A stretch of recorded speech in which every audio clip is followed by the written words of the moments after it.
娘，是娘来了吗？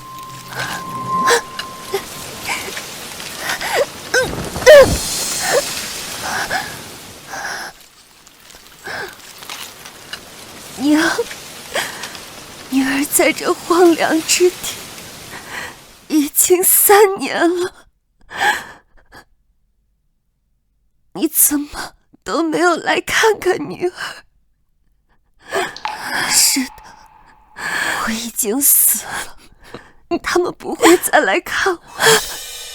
3年前，我替太后挡道，太后赐我父亲爵位，让骆家平步青云，母亲却将我送至南方府邸，将表妹接回了侯府，就连我的青梅竹马还真是想也站在了她的身边。愣着干什么？进去啊！为什么走角门啊？不能走正门吗？没有错，这是你娘的吩咐。娘，不可能，我不相信。我为救太后身受重伤，侯府因此加官进爵，他们没来见我就算了，怎么还让我走角门呢？你怎么就不能走角门了？直到那一天，我才知道我为侯府换来了功名利禄、高官府邸，可他们从来不想我回去。表妹白慈荣住着我的宅院，用着我的阅历和仆人，父母兄长都疼爱他，祖母赏识他，就连我的竹马愚拙也爱慕他。我不敢，我不愿，他们诬陷我，害死了我，做了10几年的鬼，看着他们何其欢乐，终于我重生了。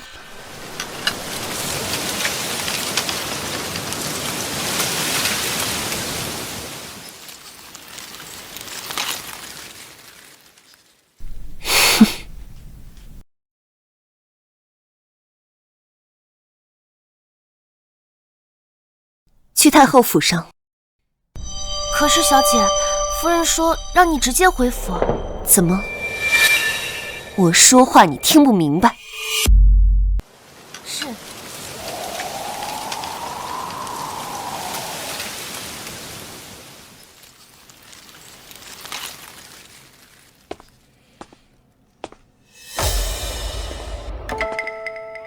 见过太后娘娘。阿宁姑娘，你怎么来了？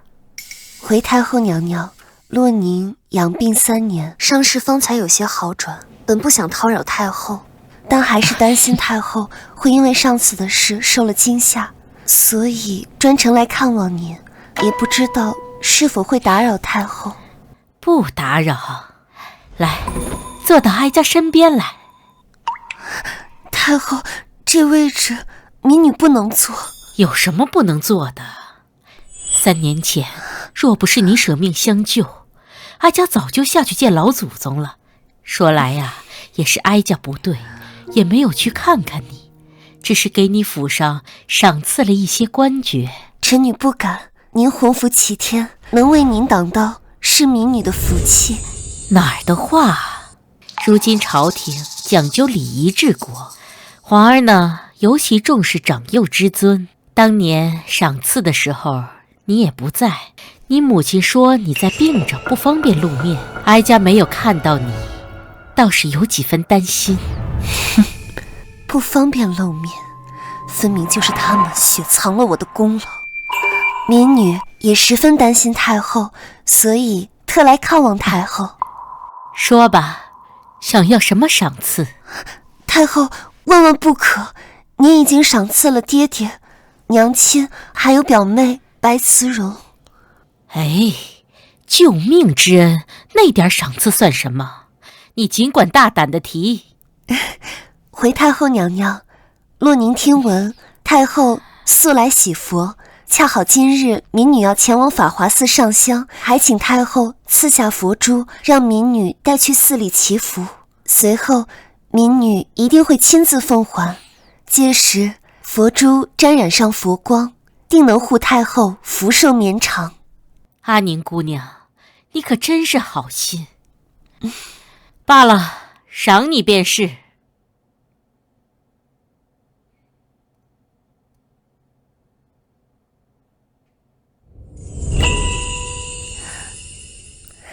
谢太后，民女定当准时奉还。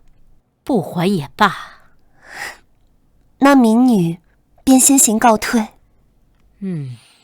侯府忘恩负义在先，我洛宁恩断义绝在后。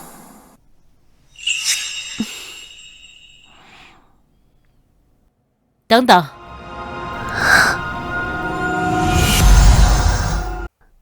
太后，魏公公，你送一趟阿宁姑娘。是。走吧。谢太后。看来我这用命换来的救命之恩，在太后心里的地位，比我想象中还要高。上一世我把这些功劳都给了侯府，换来的却是无尽的折磨。这一世我要拿回我自己的一切。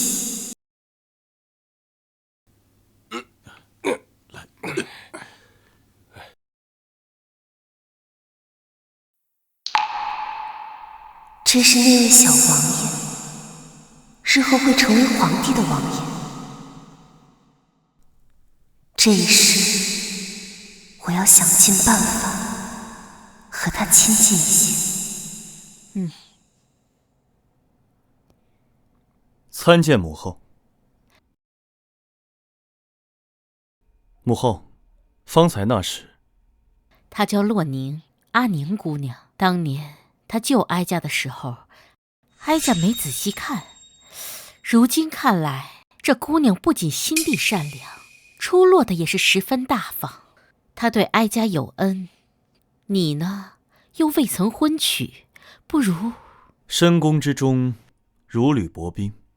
若她是母后的救命恩人，我们不可能恩将仇报，将她困在宫中，成为一只强鸟。倒不如赏她一些金银细软。也是，有些道理。来人，参见太后。准备黄金300两，白银3000两，另有绫罗绸缎、金银首饰，送去镇南侯府。特下懿旨，赏赐给大小姐洛氏阿宁。是。不如你替哀家跑一趟。我？阿宁从不诉苦，脸上也无半分愁容，也不知道她在家里过得如何。你呢，刚好替哀家打探一下。儿臣最近没空。不，你有空。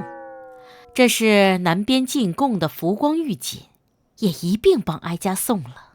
这浮光玉锦，全国仅有2匹。母后，你当真舍得？正是因为这些东西如此贵重，才能试探出侯府对他的态度。过几日是腊月初8法宝节，就那日，你送去便是。小姐，侯府到了。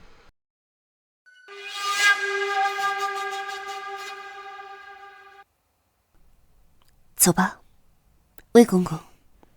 小姐，这个门不是你走的，你只能走角门。大小姐回府，此乃大事，怎可走角门？今时不同往日了，现在的侯府不是以前的侯府了。这车马出行只能走角门。你确定吗？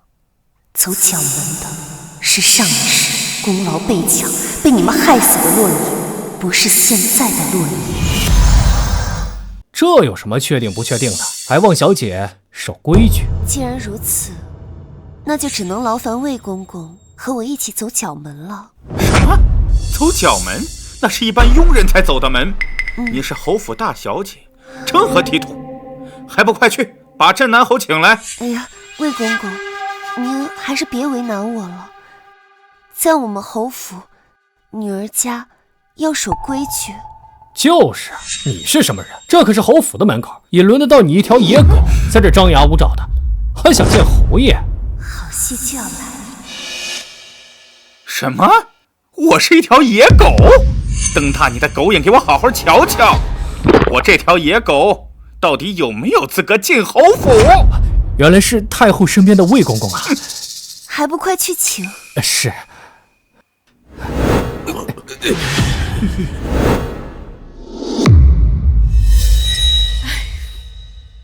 哎呀，这是怎么回事啊？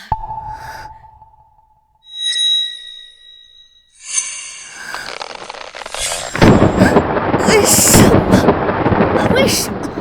他叫了我这么多年的姑姑，可她是我的亲生女儿。你说什么？我说，她是我和我最爱的男人生的孩子，而你是你的父亲强取豪夺，才让我生下的你。我恨你爹，我恨你，我恨你们侯府每一个人，我恨不得你们去死。你死了，我就可以一个人独占侯府。你放心，你父亲很快也会跟你一起死。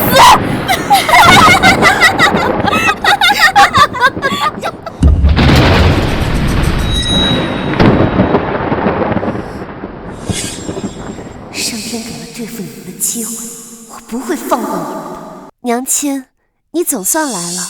女儿第一次回府，不知道侯府只可走角门的新规矩，贸然带了魏公公走了正门，是女儿错了。公公，你一定是搞错了，还不快从正门进去？娘，不可呀！方才管家说，你要守府里的规矩。你想怎么样？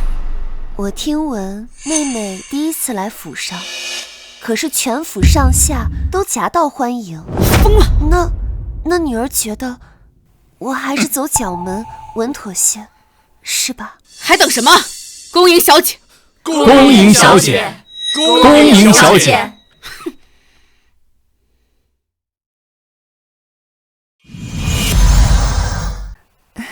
公公见笑了。太后烦心事多，还请公公回宫之后啊，切勿将这种小事告诉太后。明白。走吧。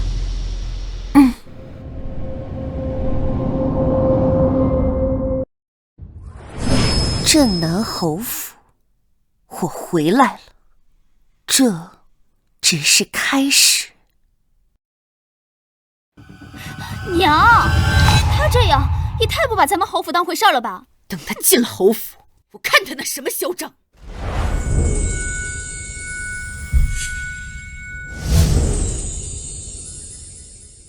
哎呀，快让祖母瞧瞧！见过祖母。哎呦，好孩子，你受苦了。既然回来了，就好生住下。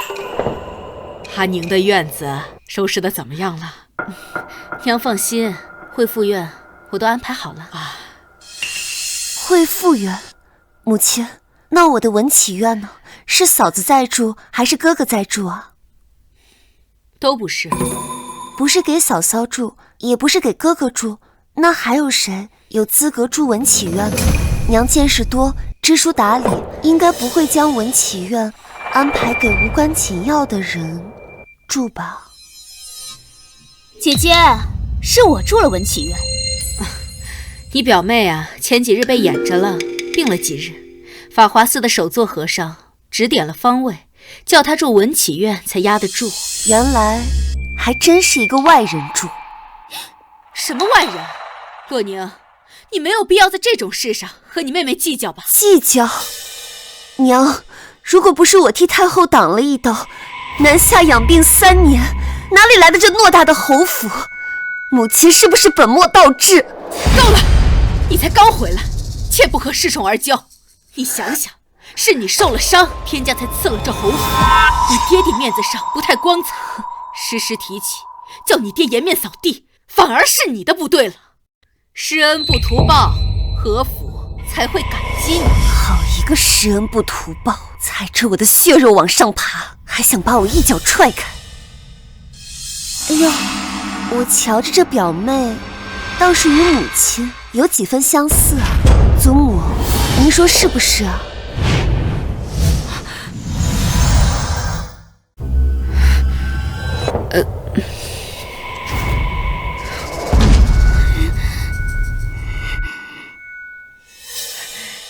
侄女相姑有福气呀！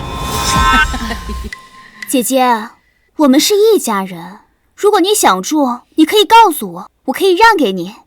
我们侯府只要一家人团结。等等，我们侯府什么时候成了你们侯府的？你既然这么好，那这文启院啊，我也不住了。我看祖母年迈，文启院风水好，采光好，不如就让给祖母来住好了。这啊，我知道了，祖母的意思是妹妹的身体已经大好，搬家用不了3日，明日就可以搬出来，是不是啊，祖母？阿宁，住在哪里其实都是一样，文启院并不比恢复院高贵。你这次回来之后，怎么变得如此粗俗，不通礼数了呢？阿宁，你这话我就不明白了。女儿回家了，想住自己的院子，很过分吗？要不要我请太后娘娘主持一下公道啊？哼，这个洛宁，气死我了！娘，你别生气了，我会搬出来的。不行，这院子是你的，谁也抢不走。他不过是仗着祖母对他的喜爱，发泄心底的怒火罢了。这人呢，都是会对自己喜欢的人好。要是这个侯府没了老夫人给他撑腰，我看他翅膀有多硬，还能不能飞得起来。你放心，没人知道我是你娘，我一定会让你成为侯府真正的小姐。娘，我明白了。过几日是腊月初8法宝节，祖母向来喜欢法华寺的素斋，若我能订到法华寺的斋饭，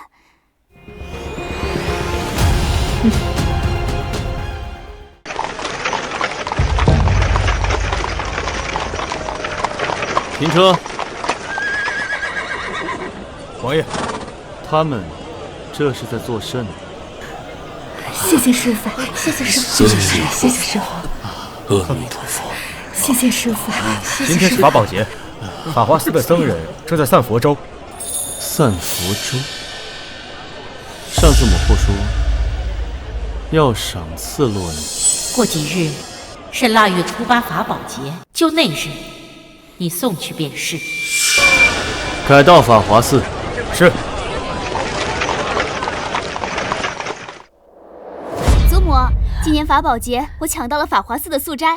法华寺的素斋不容易订到，你是怎么订到的？慧能手作帮了忙，他呀与我有些私交，要不然这500两限量6桌的素斋，咱们也抢不到呢。这怎么好啊？又让你破费了。这是大日子，孙女儿只想尽孝。娘，您就接受了吧，这是阿荣的一片孝心。虽然说呀，阿荣不是侯府的女儿，她可是用实际行动去疼您呢。祖母，其实上一次的文启院，我就一直想让给您的，可是姐姐提前说了，还咄咄逼人，侯府待我不薄，我呀也不会亏待祖母的。没想到啊，我这么大年龄还能吃到法华寺的斋饭，你有孝心。祖母，这一日的素斋你不能用，这一日的素斋你不能用。没大没小，你在胡说八道什么？姐姐，你这是什么意思？腊八节这一日素斋一共只有5桌，每桌至少500两银子，是吗？是啊，这一日都靠抢，京里信佛的人多，若非我有些私交，咱们啊也是没有这个机会的。圣经光明门望族就不止6户，还有皇亲国戚。祖母，这不是得罪人吗？抢到的那就是佛缘，信佛的人啊不会生气，只会觉得母亲的佛缘深。祖母，这素斋还是退了吧。前世的法宝劫，法华寺出了意外，洛家因为吃了素斋被皇上问责，祖母回来后一病不起，他们却把责任都推给我，说我是灾星，刚回府就给府里带来祸事，这一次绝不能让祸事重演。姐姐，你多虑了，慧能首座会出面替我们担保的，定不叫咱们得罪人。祖母，退了吧，此事不善。那就退了吧。今年法宝节，我去敬一炷香也行。娘，姐姐，你该不会是看我对祖母示好，而你自己什么都没有准备，所以故意在这里胡言非语吧？谁说我没有准备？谁说我没有准备？姐姐，你回来多日，深居简出，都没有出过门，能准备什么？该不会是把你那堆破旧衣服送给祖母，还是把你那堆破铜烂铁送给祖母？正好，都不是。那我倒要看看姐姐你能拿出什么东西，别到时候什么都拿不出来，还让咱们侯府丢人现眼。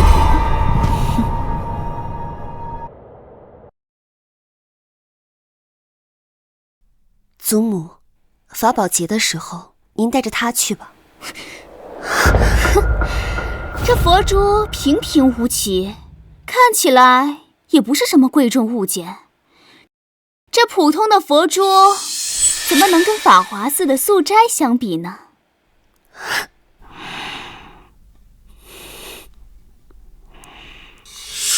比不比得上，不是由你说了算。祖母，这串佛珠我求来不易，你去法华寺的时候带上它，一定会得到所有人的尊敬，这可比那容易遭人诟病的斋饭好多了。好，阿宁给我的，我一定好好带着。祖母，你可要想清楚了，这素斋一旦退了，可就再也吃不到了，机会难得呀。是啊，娘，那就按阿宁说的，退了吧。等到了法华寺，这老太婆肯定会后悔，她到时候就知道洛宁这破珠子什么都不是。崔夫人，听说今日崔家抢到了法华寺的素斋，真是羡煞旁人啊！是啊，统共只有6家能抢到名额，崔家果然是大户，旁人比不过。都是缘分。走吧，我们进去。瞧瞧，外人谁不说这素斋是件稀罕事？阿荣费尽心思帮老夫人抢到的，偏偏被某些人给搅和了。祖母莫要伤心，等明年我一定早早的替您打点，定让您吃上素斋。姐姐，明年你可不要再扫了祖母的兴。我扫祖母的兴？当然了，就你送的这破珠子，祖母，我看你还是藏起来为妙，免得惹人遭笑。是吗？好了，不要再说了啊，我们进去吧。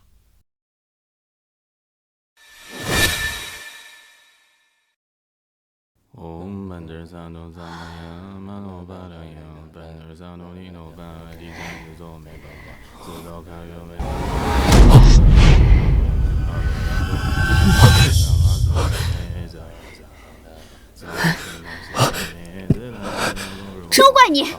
你看吧，小和尚看到你的破佛珠，都不愿意接待我们了。马上你就会知道你的如意算法是怎么打空的。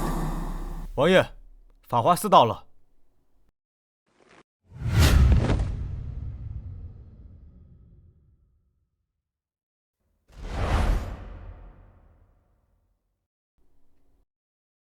进去吧。是。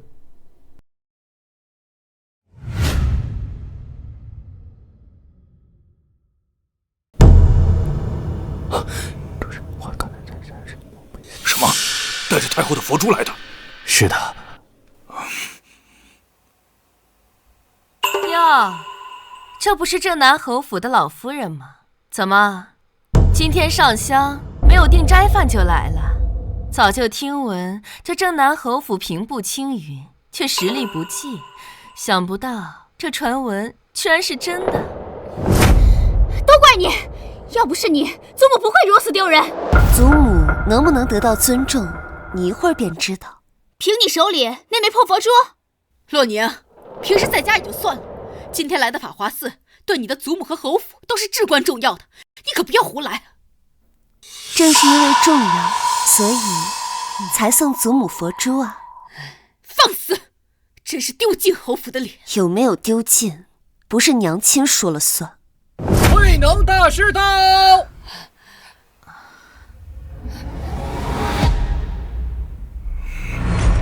慧能大师朝我们走过来了，他一定是看到了我，特意来跟我们打招呼的。慧能大师，白施主，大师今日如此繁忙，可以不用特意过来的。罗老夫人手上的佛珠，乃是太后之物，贫僧看到了，自然要过来见礼。佛珠？什么佛珠？这是我朝第一圣僧玄妙法师亲手雕刻的紫檀木佛珠，当年他亲手送给了太后，太后她老人家戴了几十年，如今这串佛珠竟然在老夫人手上，老夫人您真是好造化呀！这是太后的佛珠？这不可能！怎么不可能？老夫人手腕上的这串佛珠乃是太后的近身之物，有道是旧时王谢堂前燕，落入寻常百姓家，这不是福分又是什么？这竟然真的是太后的佛珠！崔夫人，你再仔细看看，可是看错了。我不可能看错，这佛珠的确是太后送的。你是存心看我们笑话是不是？你明知道这是太后的佛珠。我先前说过，这佛珠并非寻常之物，可是娘亲和表妹不相信，表妹还把这佛珠扔到了地上呢。什么？你居然把佛珠丢在了地上？不是的，我不是故意的，我只是没有拿稳，我不小心扔的。阿弥陀佛，白施主，你最好还是小心谨慎一些为好。阿宁，这是太后赠予你的，你要收好，这是天大的福分啊，要好好珍惜。是，祖母。凭什么？太后把天上的佛珠赠予了他，我哪一点不及他？虽然如此，你也不能让我把法华寺的斋饭退了呀。要知道，法华寺的斋饭可是很难订到的。你推掉了法华寺的斋饭？是啊，姐姐方才说法华寺的素斋容易惹人诟病，这才把太后娘娘送的佛珠给了祖母。洛小姐好大的口气，就算你有太后的佛珠，也不能如此贬低法华寺。罗小姐可是对我们法华寺有什么意见？她哪里有什么意见啊？不过是小女孩家眼皮子浅，见识短，得罪了法华寺，还不快给慧能法师道歉！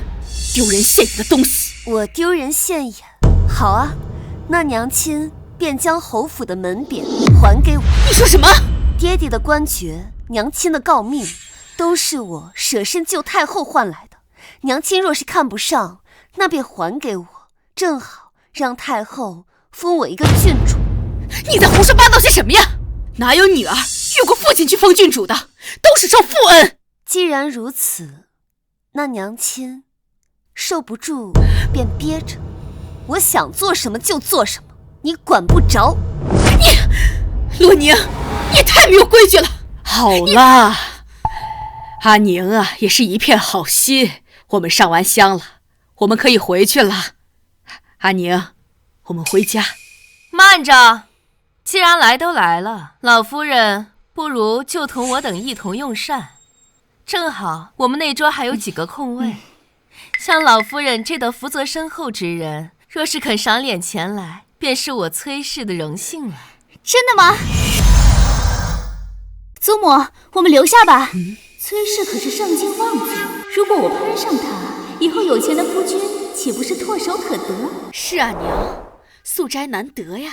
阿宁，不行，祖母不能吃这桌素斋。祖母，我们还是先回去吧，这素斋不能吃。姐姐，你这是什么意思？你方才拒绝我就算了，这可是崔夫人的邀约，你也敢拒绝？洛小姐，是瞧不起我们崔氏了？怎么敢瞧不起啊？崔氏可是圣经望族，我们怎么敢怠慢呢？洛宁，赶紧向崔夫人道歉。夫人3番2次让我道歉，可我究竟错在哪儿？洛宁不明白。你不守家规，不知礼数，如此固执，我怎么生出你这样？有没有教过我？娘亲自己心里有数。你什么意思呀？姐姐，你一回来便盛气凌人，你怎么变成这样了？难道说，在你眼里，盛京崔氏也算不得什么了吗？洛宁，我是看在太后佛州的份儿上，才好心邀请你们一家人，你不要敬酒不吃吃罚酒。崔夫人，洛宁不是这个意思。你不是这个意思，那你是什么意思？我看啊，姐姐她就是居功自傲，不把任何人放在眼里。好了，区区一介平民，不过是救了太后，封了官爵，如今也敢在我面前摆谱。来人，把他给我拿下，押到太后面前去评评理。我倒要看看，是他这个救命恩人重要，还是我崔氏主母重要？你们当真敢压我？我说话都不听了吗？给我拿下！幽王殿下到。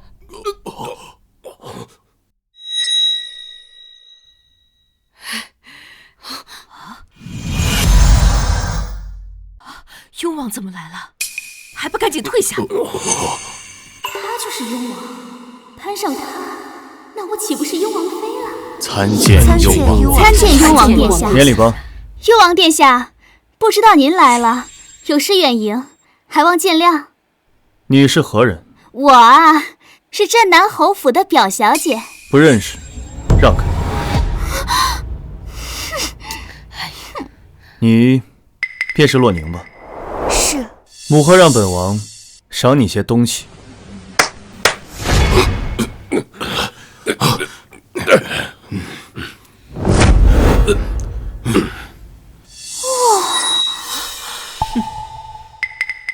还有这匹浮光玉锦，是母后特意赏给你的。殿下，这太贵重了，洛宁受不得。没想到太后竟然如此重视他，让幽王来给他送礼。那我刚才岂不是……这浮光玉锦，全国仅有2匹，竟然被太后送给了洛宁。本王只是一个跑腿的，东西已经送到。你若是不要，自行与母后说。崔夫人，本王方才好似看到你的人为了母后的救命恩人。不，殿下看错了，这洛小姐是太后的救命恩人，臣妇怎敢对她大不敬啊？那是最好的。母后千叮咛万嘱咐，要照顾好洛宁。本王不希望有人阳奉阴违。是。该死！怎么连幽王殿下也对这个贱人青睐有加？他到底是怎么做到的？奶奶，你吃。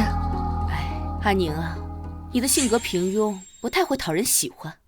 下次进宫，娘陪你去。下次再说吧。侯爷回来了。娘今日没有留在法华寺用膳吧？没有啊，怎么了？那就好。今日在朝上，御史弹劾法华寺，勾结圣经望族，重镇灾淫，大肆操办法宝劫，令陛下震怒，已经派人去崔家抓人了。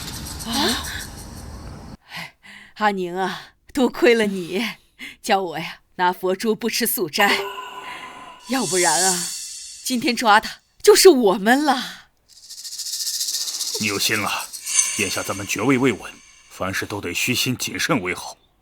要是陛下哪天不开心，就褫夺了去呀。阿宁的院子收拾好了吗？是。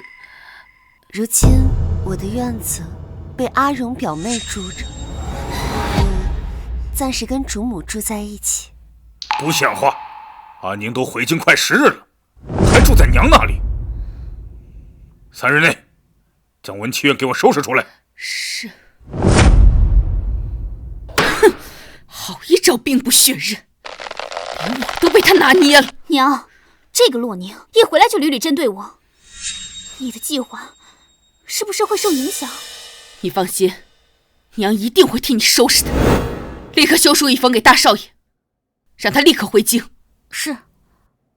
洛宁，我一定不会让你抢走阿荣的一切。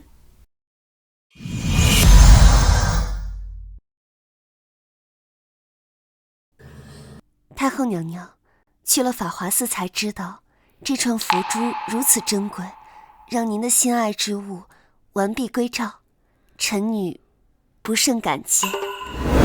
好孩子，以前我不知道侯府如此苛待你，你还想要什么？哀家都应了你。回太后，陛下已经赐了爵位与府邸，足够了。哎呀，那是皇上给的，不是哀家给的。你再说一世，你想要的，哀家都满足。那还请太后答应民女一件事。何事？母后深夜唤儿臣进宫，所谓何事？皇儿啊，你这年纪也不小了，该有个王妃了。再说吧。洛小姐如何？美丽大方，是个难得的好姑娘。让洛宁能够决定自己的婚事。她聪明智慧，是一般女子所不能比的。母后，您太抬举她了。何出此言？那你喜欢什么样子的？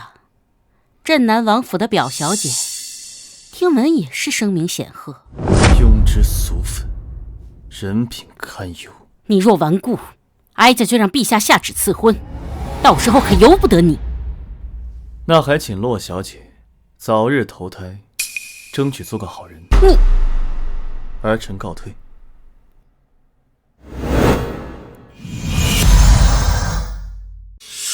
上辈子雍王一生未娶，如果能跟雍王结盟，我的复仇之路只会走得更开阔。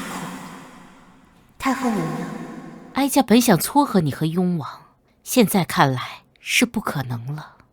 或许臣女可以说服王爷。你，臣女愿意一试。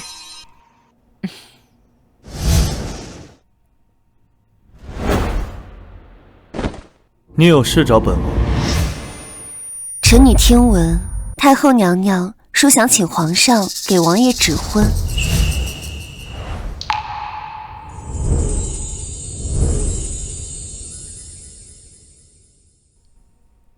怎么，难不成你想毛遂自荐？王爷到了年纪，皇上为了稳定自己的地位，定会给雍王您赐婚，这是避免不了的。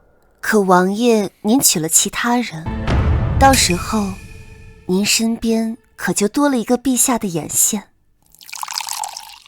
那又如何？臣女精通占卜之术，若能做王爷您的幕僚，必能助王爷青云直上。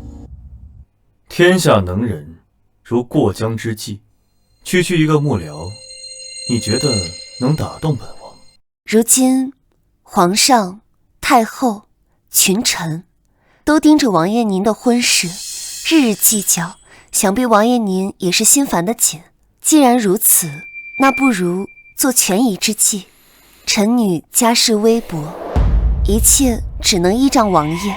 若王爷同意这门婚事，臣女自愿3年后假死脱身，待王爷正缘到来那一日，还请王爷赐下恩惠，替臣女改名换姓，立女户，封郡主。到时对外便说王妃病逝了。臣女洛宁身陷囹圄，想狐假虎威，还请王爷收留。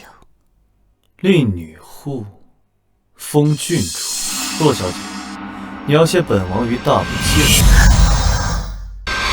民女不敢，只是王爷是陛下胞弟，又是太后幼子，军功显赫，威震天下。若是您向陛下请求这2样，想必都不太难。你估算的不错，本王的确能替你达成心愿。想当本王的雍王妃，要端庄、聪慧。本王可不想娶个笨蛋，成日丢人现眼。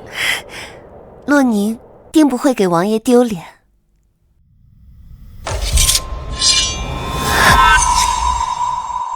若成亲3年后，你起了歪心思，贪图富贵，把今日说辞抛诸脑后，本王定会叫你命赴黄泉，铲平你娘家。丑话，本王先说前头。臣女洛宁谢过王爷。来人！本王不缺幕僚。若你方才所言句句真心，就卖身本王为奴，签下这卖身契。在本王跟前，你是低贱奴婢；在府外，你是镇南侯府千金雍王妃。这怎么？你不愿意？洛宁愿意。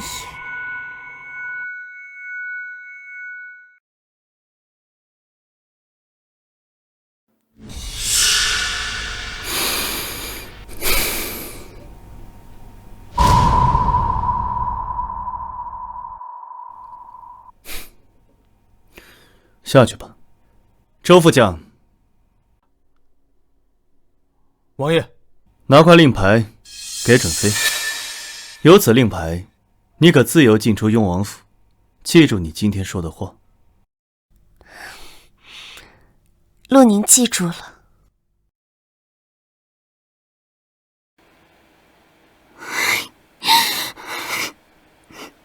阿柔，大哥，你总算是回来了。别哭，告诉大哥，谁惹你哭了，我现在就去教训他。是洛宁。昨日阿荣好不容易花了重金给老夫人订了素斋，老夫人没有去，反而拿了洛宁的佛珠，害得你妹妹在法华寺当日丢了脸面。都怪我没有姐姐聪明。该死的洛宁！从小娇生惯养，而你在侯府外吃尽了苦头，如今你回来了，他还与你针锋相对。不怪姐姐，都是我的错，没考虑周到。阿荣，你就是太好心了，我都听说了，明明是他用自己的功劳去和太后要了佛珠，却不告诉整个侯府，本来可以凭借功劳换来整个侯府的赏赐，而他却只要了一串佛珠，只为了欺负你。看我怎么去教训他！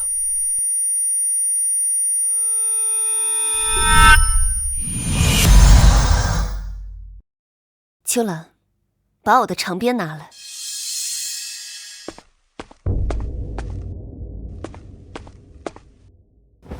小姐，你要长鞭做什么？防身。防身？在自家府邸有何需要防身的？这府里不长眼的东西可多了去了，他们若要找死犯上我，我也不好对付。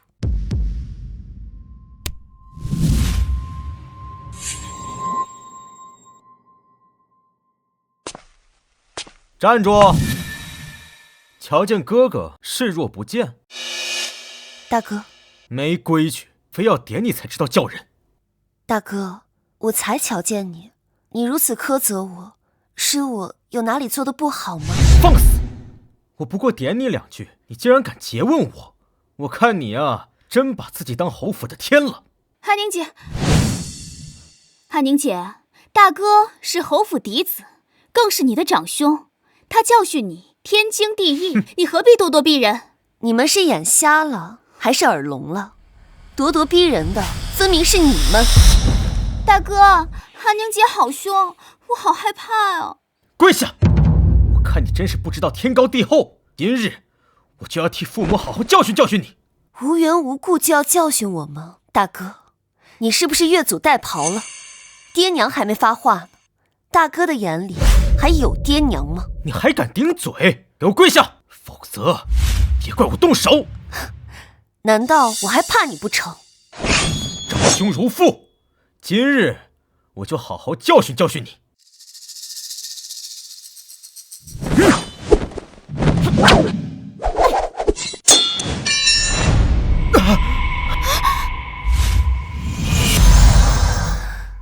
你竟然会武！大哥，我们骆家本来就是武将世家，我会武很奇怪吗？倒是大哥也真是的，平日里在家也不好好练武，如今连我一个弱女子都打不过，这要是传出去，爹爹为了保及侯府的名声，把哥哥赶出侯府，那可如何是好？你竟然敢威胁我！洛宁啊，只是为了自保罢了。你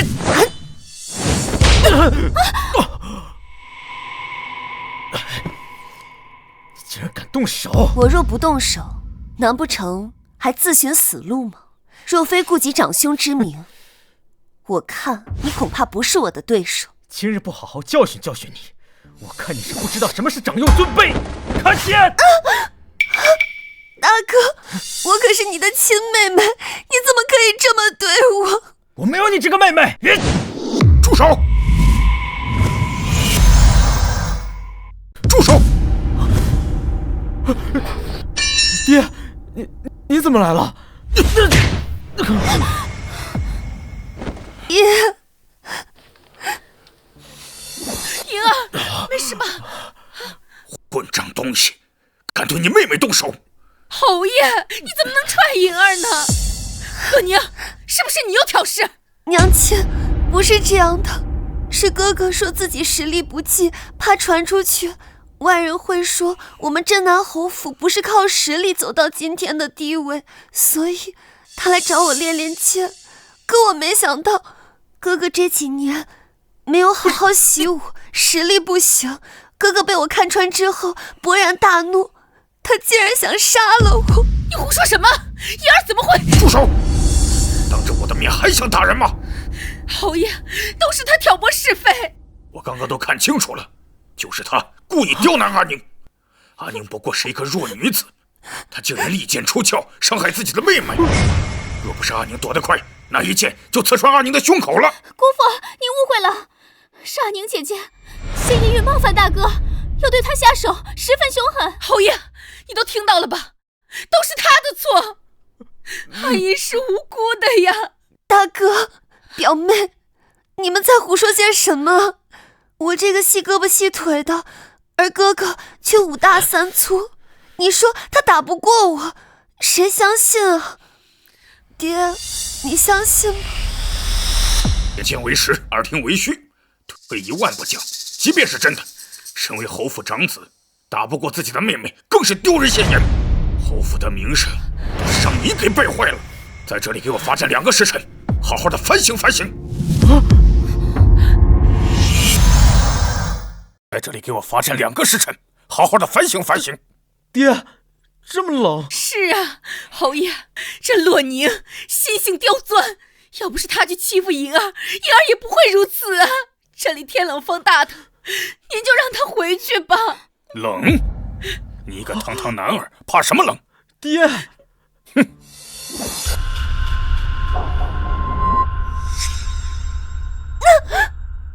爹，侯爷，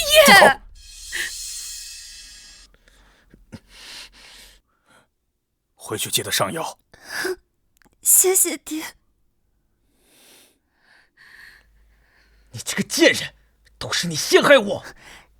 爹，要不还是让大哥回去吧，大哥好像很不情愿的样子。老子教训孩子天经地义，你居然敢不服气，是不是想死啊？爹，都是洛宁，是他挑拨我们父子关系，我一向是很敬重您的，爹。大哥，爹又不是老糊涂了，你怎么可以这么糊弄爹呢？你该不是觉得爹已经年纪大了，而你又是侯府的长子，这个侯府应该听你的，你就如此堂而皇之的忤逆爹吧？贱人，你再多说1个字，我撕了你的嘴！爹，你快看啊，在你的面前他都这么对我，他眼里哪里还有您在啊？逆子，在这里给我跪着，跪不到2个时辰不准起来。姑父，此事错不在大哥，我是证人，是阿宁姐姐，她先对大哥下狠手，又出言不逊，大哥何其无辜，你就饶了大哥吧。是啊，侯爷，这里天寒地冻的，莹儿她受不住的呀。够了，你们2个再为他求情，就一起给我跪着。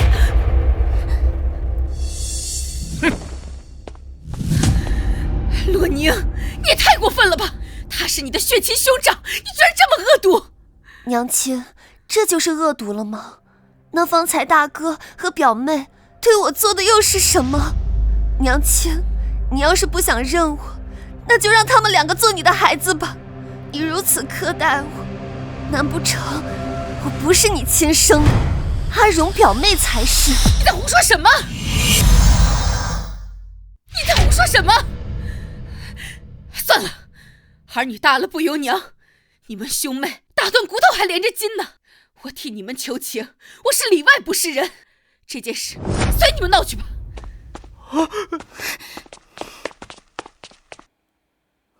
娘，刚刚洛宁为什么这么说呀？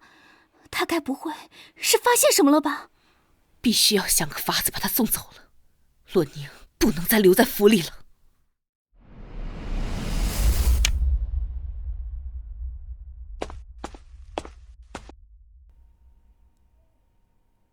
又来找本王做甚呢？还请雍王殿下帮臣女找一座南海白玉观音像。南海白玉观音像？正是。本王记得你家有一座了，为何还要寻一座新的？臣女的生母处处针对臣女，想借南海白玉观音像之故将臣女赶出侯府，所以特来请雍王陛下相助。这便是你的占卜之术？正是。好，本王帮你找。本王倒要看看你这占卜之术到底有多厉害。阿宁啊，今日是小年夜，你去小佛堂给菩萨磕个头，祈求菩萨保佑你来年平安。是，祖母，阿宁这就去。母亲还真是疼爱洛宁啊。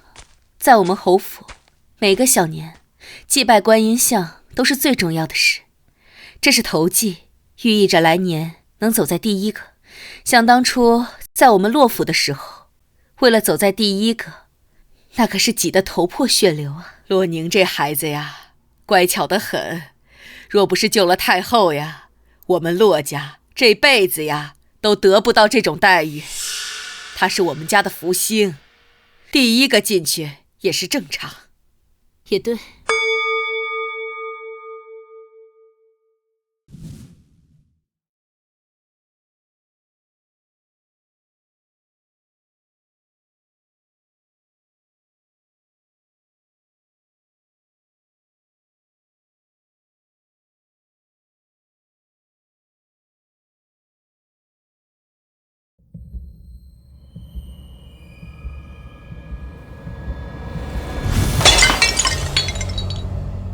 祖母，我刚才好像听到了什么声响。我也听到了，好像是什么东西碎掉的声。该不会是佛堂的观音像碎了吧？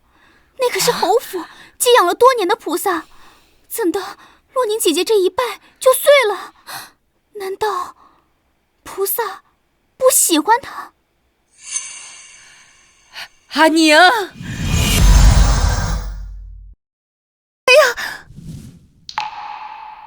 洛宁，你怎么这么不小心，把老夫人最宝贵的南海白玉观音像给打碎了？是啊，姐姐，没想到你第一次回府祭拜菩萨，就打碎了观音像，看来连菩萨也不喜欢你呢。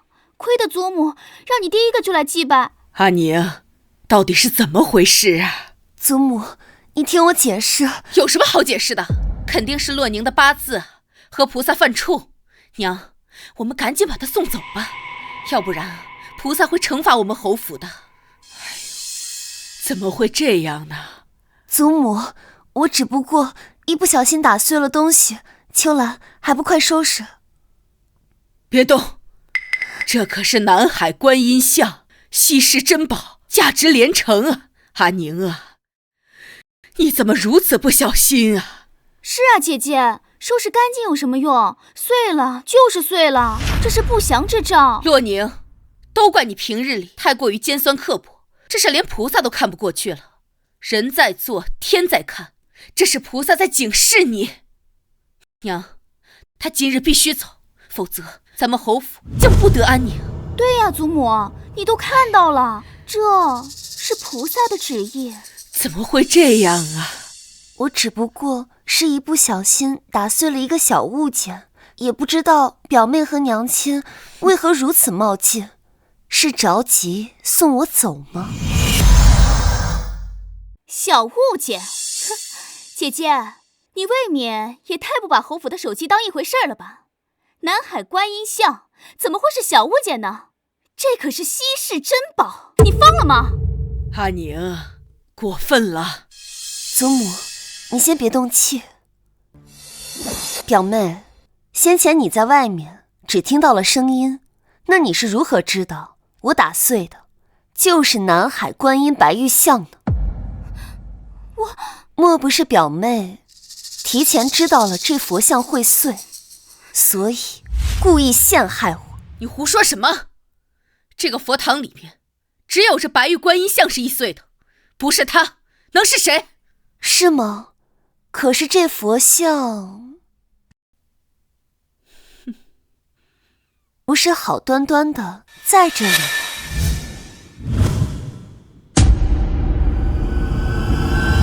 怎么会？太好了，白玉观音像毫发无损，菩萨保佑，菩萨保佑啊！都是虚惊一场啊！那这地上的碎片是什么？这分明也是白玉做的。哦，这不过是我不慎打碎的一个白玉簪罢了。虽然也是白玉做的，可是随处可见，值不了几个钱。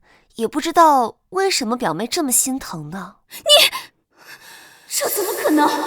娘分明亲自派人进来，把白玉观音像推倒在了地上，为何会变成了玉簪？母亲，你想故技重施陷害，可惜这也是我技高一筹。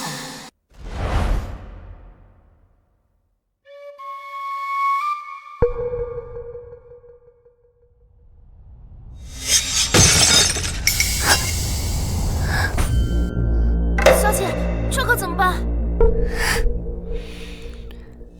你把这里打扫干净，然后把王爷给我的白玉观音像拿过来。是。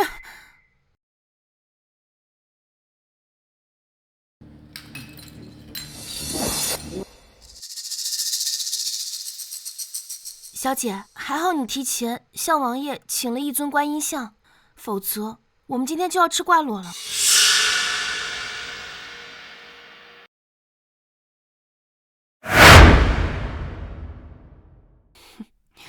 我这母亲的心思可真好猜。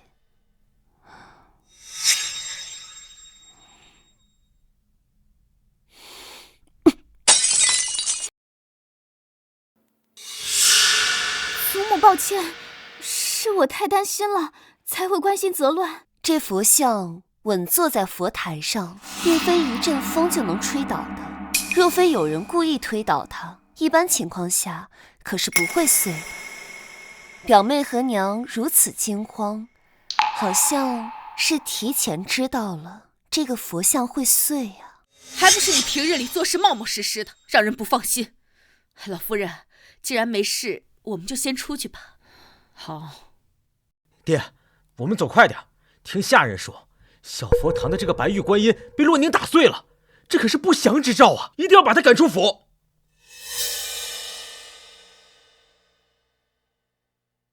娘，你们怎么这么看着我？阿爷，你是怎么知道的？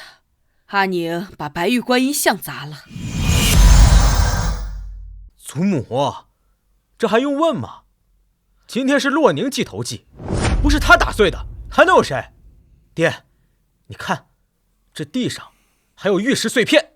洛宁，你好大的胆子，竟然敢将寓意家宅平安的白玉观音像打碎！妹妹别怕，爹，我早就说了，这洛宁是个灾星，您还不信？你这个逆女，本侯就想非宰了你，给祖宗赔罪！爹，这不过就是我一不小心打碎的一个发簪罢了，为何爹如此生气啊？这簪子，这不可能！怎么会是簪子？阿银，你刚进来，事情还没调查清楚，你就责怪自己的亲妹妹，这就是侯府的家教吗？不可能啊！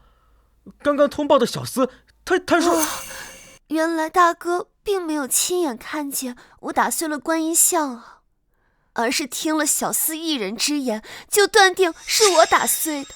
原来在大哥心里，阿宁是这么一个不知轻重的小人吗？爹，祖母，阿宁虽然刚从南方回来，可是也是知道府上规矩的。这个佛像是祖母最看重的，绝对不会故意打碎的呀。倒是大哥、娘和表妹一进来就不分青红皂白的断定是我打碎的。原来在你们心里，我连一个小厮都不如。那是必然的。畜生！上次给你的教训还不够是吧？啊！就为一句下人之言，就将这种大逆不道之事栽赃到你妹妹身上。本侯怎么生了你这个目中无人的畜生？老爷，这都是误会。本侯都看得清清楚楚，你不要为他狡辩。他能做出这些事，还不是因为你？慈母多败儿。这件事，你们都给我好好反省反省，以后没我的吩咐，哪儿都不许去。哼！老爷，老夫人，你们听我解释啊！娘，贱人，你是故意的！表妹在说什么？我怎么听不懂呢？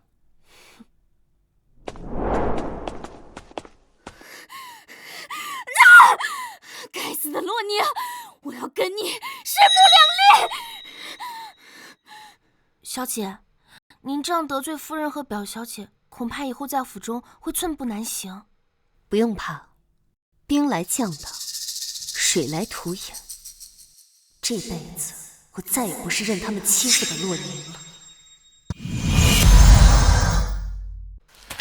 王爷，准王妃来了。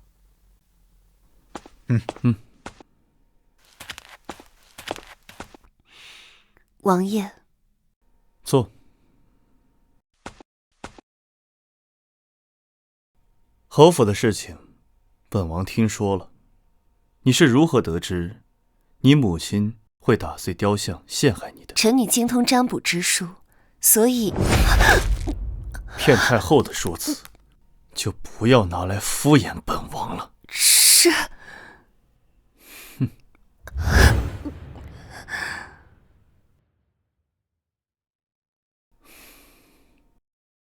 回去吧，好好让本王瞧瞧你的本事。本王要看看你的占卜之术是否真的很灵。是。与虎谋皮，也不知道是对是错。小姐，老爷让您去前厅。我知道了。如今只能走一步看一步。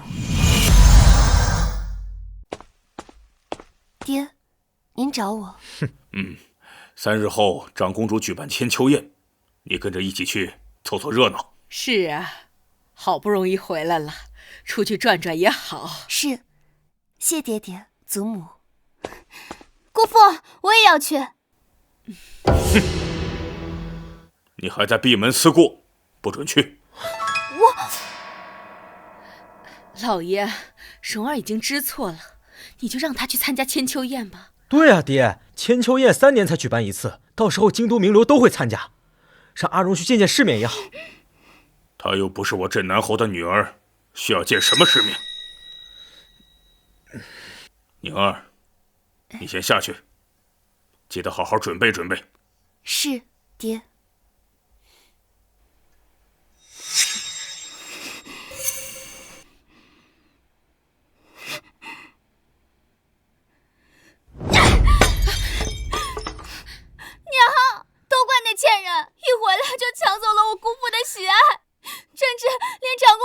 秋宴他都不让我去，那么重要的宴会，我活着还有什么意思啊？哎呦，我的宝贝女儿，别哭啊！你放心，娘一定不会让他出尽风头的。你姑父是个极其重利之人，只要我给他一点好处，他一定会让你参加的。娘的意思是？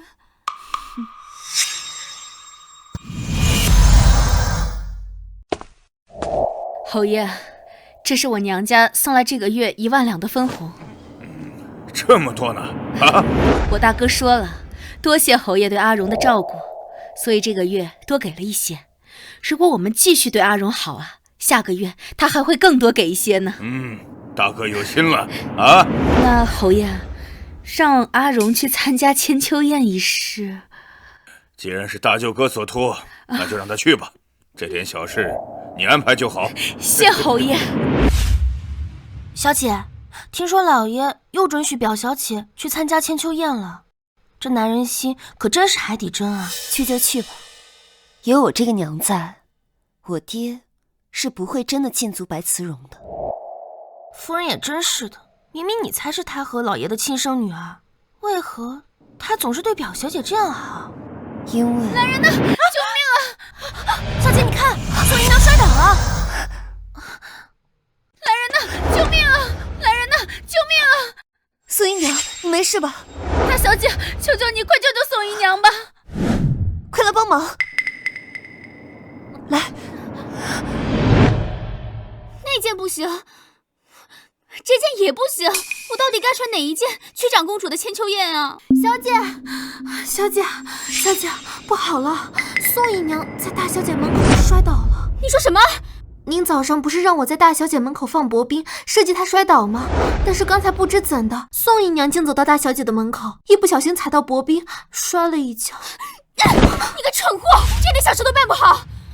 宋姨娘现在肚子里怀着的可是侯爷的孩子，要是她有个3长2短，我对姑父可怎么交代？小姐，我倒有个法子，不如我们把这些事情栽赃到大小姐头上。你说什么？反正大小姐门口的薄冰是我们放的，只要我们不说，谁都不知道这件事。但是宋姨娘摔倒的事情，可是很多丫鬟婆子都看见了，只要我们说这件事情是大小姐做的就行，反正是在她门口摔的。你说的对啊，你赶紧去把娘还有姑父请过来，我去洛宁房门口等着。是。洛宁，这一次你终于要死在我的手里了。大小姐，我家姨娘怎么样了？还好救得及时，姨娘的孩子没事。太好了，谢谢你，大小姐。没想到你居然会医术。你死了，我就可以一个人独占侯府。你放心，你父亲很快也会跟你一起死。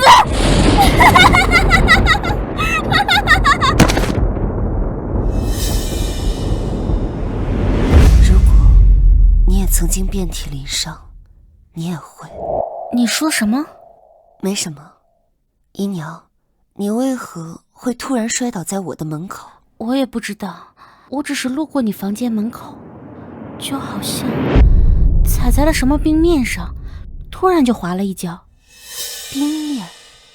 昨日未曾下雪，地面上也没有结冰，为什么会有冰面？爹，我真的不知道宋姨娘为什么会突然摔倒在我房门口，我真的没有陷害她小产啊！姐姐，宝珠可是亲眼看到你在屋门口放的薄冰，如果不是为了设计宋姨娘摔倒，那你又是为了什么？我真的没有啊，爹！对，上一辈子就是白慈荣故意在我门口放下薄冰，让宋姨娘摔倒，最后将宋姨娘小产的事情栽赃到我身上，害得爹彻底对我失望。往后不管我说什么，他都不再相信我。大小姐，你在想什么呢？宋姨娘，可否帮我一件事？大小姐，你说什么事？你救了我的孩子，都该帮的。不好了，老爷、老夫人，宋姨娘出事了。出什么事了？你不是白慈荣的婢女吗？怎么说宋姨娘出事了？奴婢刚才路过大小姐的院子，看见宋姨娘在大小姐的门口摔了一跤，好像摔得很严重。表小姐为了姨娘的安危，让奴婢赶紧来告知侯爷。今日天气晴朗，地面并无结冰，为何会突然摔倒？侯爷，恐怕呀，就是那洛宁善妒，他担心宋姨娘的孩子出生会威胁到他的地位，所以才设计让宋姨娘摔倒的呀。这个逆女，本以为她改邪归正了，没想到还和以前一样。侯爷，不可妄下定论，事情没有调查清楚。宋姨娘现在在哪儿？快带本侯过去。就在大小姐房内。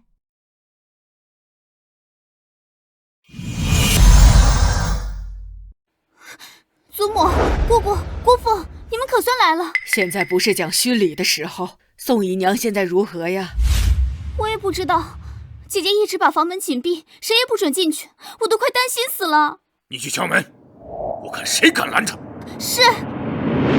洛宁姐姐，你快开门呀！是我呀！哎呀，这叫得那么大声，该不会是摔流产了吧？姑父，我刚才看到宋姨娘身下出了好多的血。啊？什么？娘，这个混账，我饶不了他！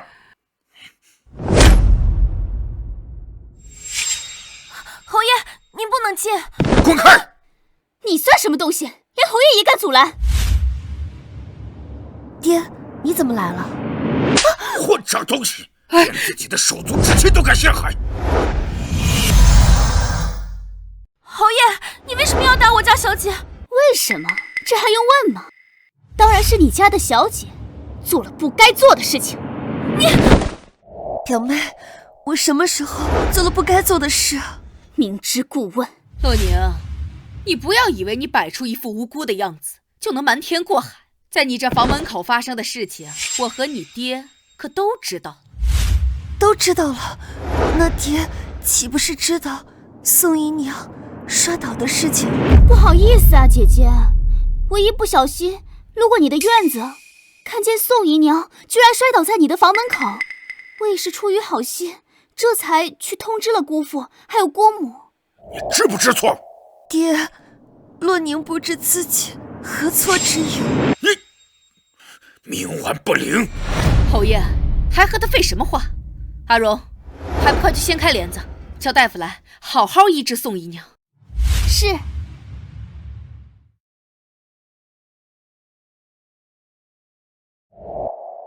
你还有心情笑？我看你一会儿还能不能笑得出来。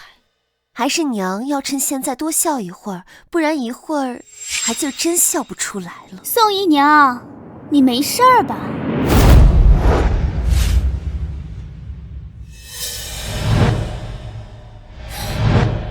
怎么会是你？怎么会是你？阿荣，怎么了？可是宋姨娘有何不妥？怎么会是你？宋姨娘呢？姨娘，快说呀！你主子呢？侯爷，夫人，你们怎么都在这儿啊？你不是摔倒了吗？表小姐怎么知道我摔倒了？不过已经不碍事了。你真的没事啊？对啊，侯爷，你这是怎么了？大小姐，你这脸上的伤，谁打的你啊？宋姨娘，你不是流产了吗？谁跟你说我流产了？我的孩子好好的呀。那你刚才叫那么大声？是啊，方才我们在门口明明听到你的呼痛声。侯爷，那是妾身刚才不小心打翻了桌子上的水，烫到了初霜，这才没忍住叫出声的。不过侯爷，你不是在外书房吗？怎么这么快就知道我摔倒了呀？这走过去，把所有的罪责都揽在自己身上。什么？不想让你全家死绝了，快去！对不起，侯爷，是奴婢看错了。原来就是你跟侯爷告的密啊！侯爷，刚才要不是大小姐我肚子里的孩子就怕保不住了。你可不能因为一个小小奴婢的话，就冤枉了大小姐。你要知道，女孩子的脸蛋就是最宝贵的了。你放心，这件事爹给你做主。谢谢爹。侯爷，侯爷！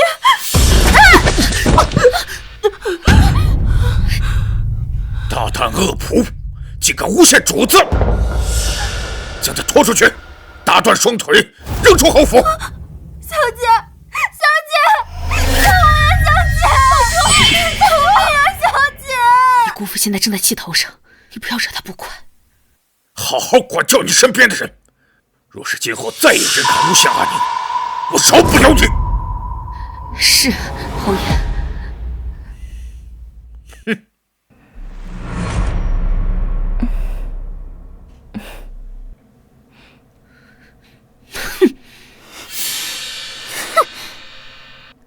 白子荣，心疼了。上一辈子你用这一招让爹对我失信的时候，有想过这一天吗？宋姨娘，可否帮我一件事？大小姐，你说什么事？你救了我的孩子，都该帮你。待会儿，还请宋姨娘帮我一起演一出好戏。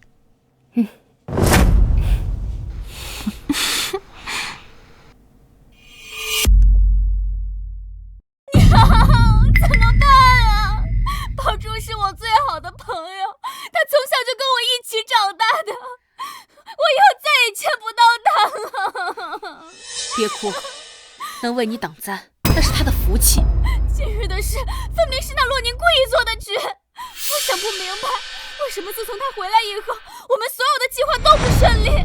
他背后可能有高人指点。什么意思？我们当初就不应该让他活着见太后娘娘，肯定是太后娘娘派人指点了他。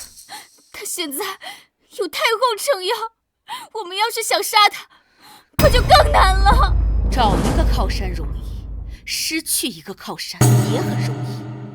你放心，娘不会让他威胁到你的地位的。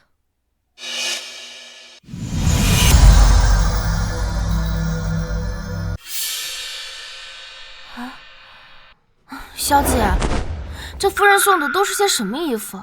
袖长、裙摆都很窄，根本就不是您的尺寸。收着吧，说不定什么时候就有用。娘，您找我？快过来坐。是。这个呀，是你从小最爱喝的银耳莲子汤了。你今日进宫，路途遥远，先吃一顿垫垫肚子。娘，您不恨我了？你是娘身上掉下来的一块肉，娘怎么会恨你？别说那么多了，快点吃，凉了都不好吃了。是。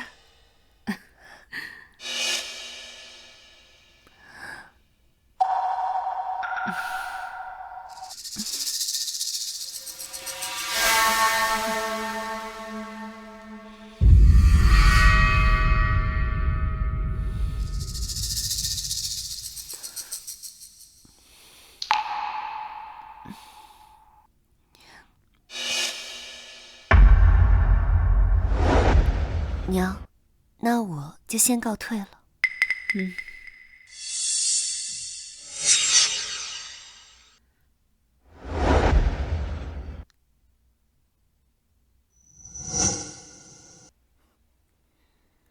娘，你为什么要给他喝甜汤呀？那以前都是我喝的。你懂什么？不想让洛宁参加千秋宴，就要做得神不知鬼不觉。您在他的碗里下药了。他喝了这碗汤，肯定会拉肚子。这贱人从小就爱面子，肯定会折返回去换衣服。到时候，我们只需要派人将他拦下，他就参加不了宴会。长公主的千秋宴，太后也会在场。届时，长公主和太后自会灌醉。到时候，他怪不了别人，只能怪他自己。娘亲果然英明，如此好计划，完全没人看得出来。洛宁这贱人，恐怕到死都不会知道太后是怎么对他失宠的。洛宁总是拿救太后一事当做他的尚方宝剑，这一次我们就拔了他的剑。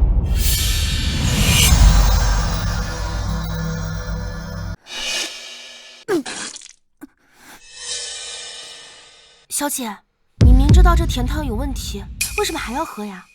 我本以为我与他还有几分母女之情，没想到他还是想置我于死地。上辈子为了阻止我进宫给我下毒，不仅没能让我进宫，还在太后面前说我坏话，这一世竟还故技重施。阿柔，你慢一点啊！等等呀！哎，这衣服穿你身上可真是好看呀！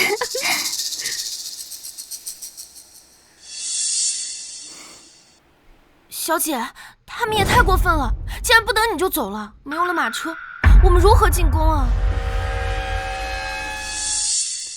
小姐，你去哪里？这里不是进宫的路啊！他们断不会轻易让我进宫，除非什么？除非我比他们更坏。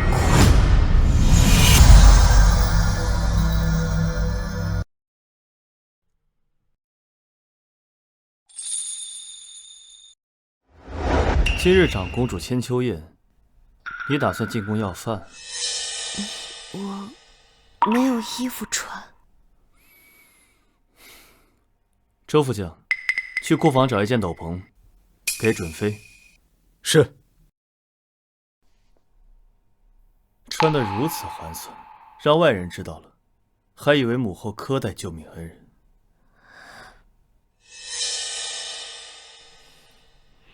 说吧，找本王做什么？长公主殿下邀请我参加千秋宴，但母亲给我下了药，想阻止我进宫，所以……说实话。我这就是实话。好大的胆子！我不是来告状的，我只是想参加千秋宴罢了。我是说，侯府好大的胆子，敢欺负本王的王妃。王爷，还坐着干什么？走吧。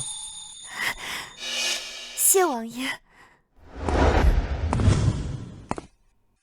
外人皆说本王是罗刹，你倒好，屡次三番找本王帮你的忙。因为我知道王爷是个好人。那你觉得什么样才算好人？像王爷这样的。再多说一句，就把你的舌头割了。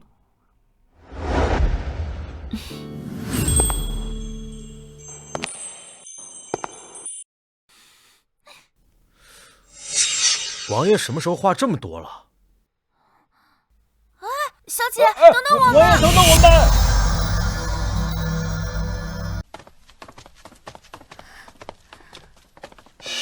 现在离千秋宴只剩半个时辰，就算坐本王的马车也来不及，所以上马吧。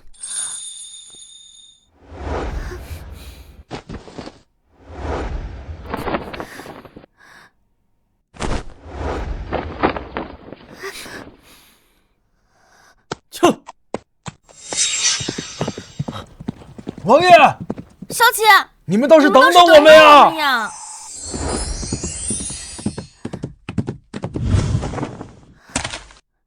下来吧。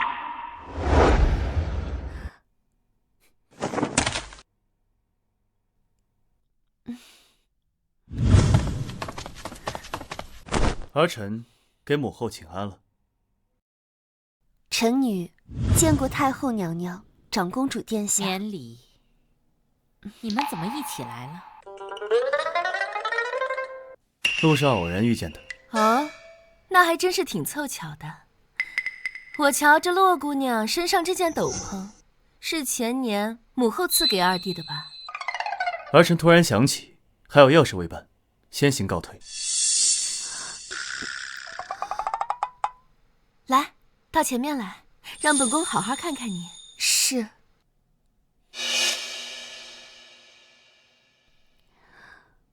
长公主殿下。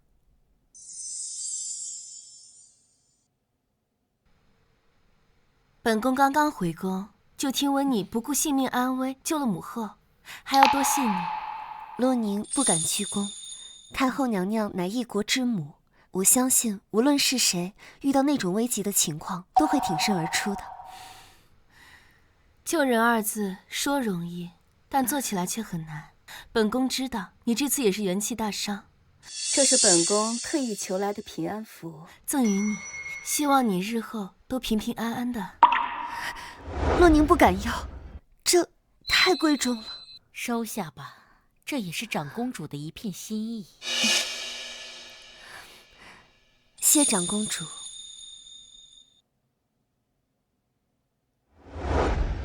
别穿着这件斗篷了，脱了吧，热的慌。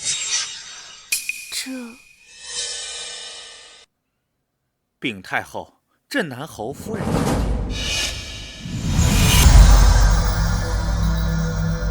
他怎么来了？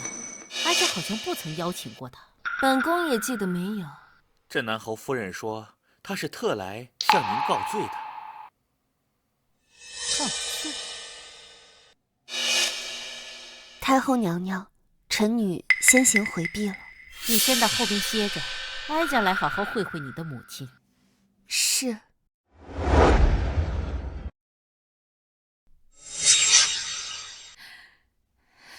参见太后，参见长公主殿下。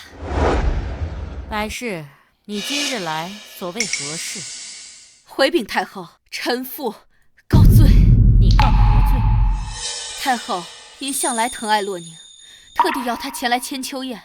可这孩子贪嘴，明知要进宫见您，还因为贪嘴而生病。这也太不像话了！臣妇请罪。有这样的事？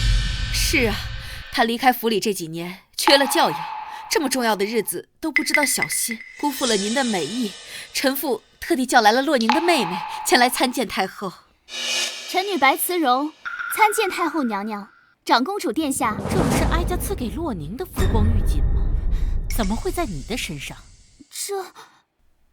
哦，是这样的，太后，洛宁心疼她的妹妹平日里穿的差，特意将太后送给她的浮光玉锦送给了妹妹。这孩子平时的衣服呀，多到都穿不完了。正是这样。是吗？太后您瞧，这慈荣啊，是我大哥的女儿，长得呢与我有几分相似。太后不若多疼疼她。放肆！哀家让你起来了吗？太后，您这是……你方才说洛宁因为贪吃没能赴宴。是啊，没错呀。哼，那你好好看看这屏风后面站着的是谁。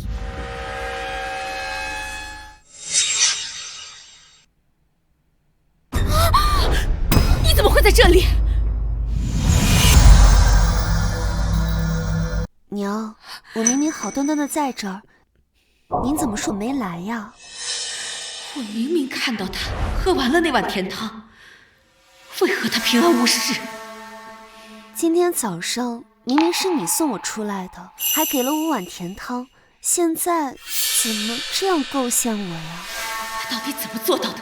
不仅来得比我早，还比我快，他一定是故意的。许氏娘听到下人的议论，听错了，又没看到你的马车，所以才误会了。这样啊，那娘下次可要听清楚点儿，不然女儿听到你在外面如此抹黑女儿，会伤心的。啊，是。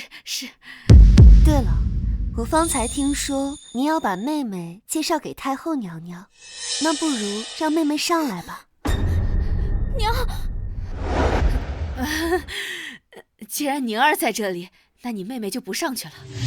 一个洛宁，原来早就算计好了。太后，我们就先行告退了。哎呀，好热呀！太后娘娘，您说的是，这斗篷啊，的确是穿不得。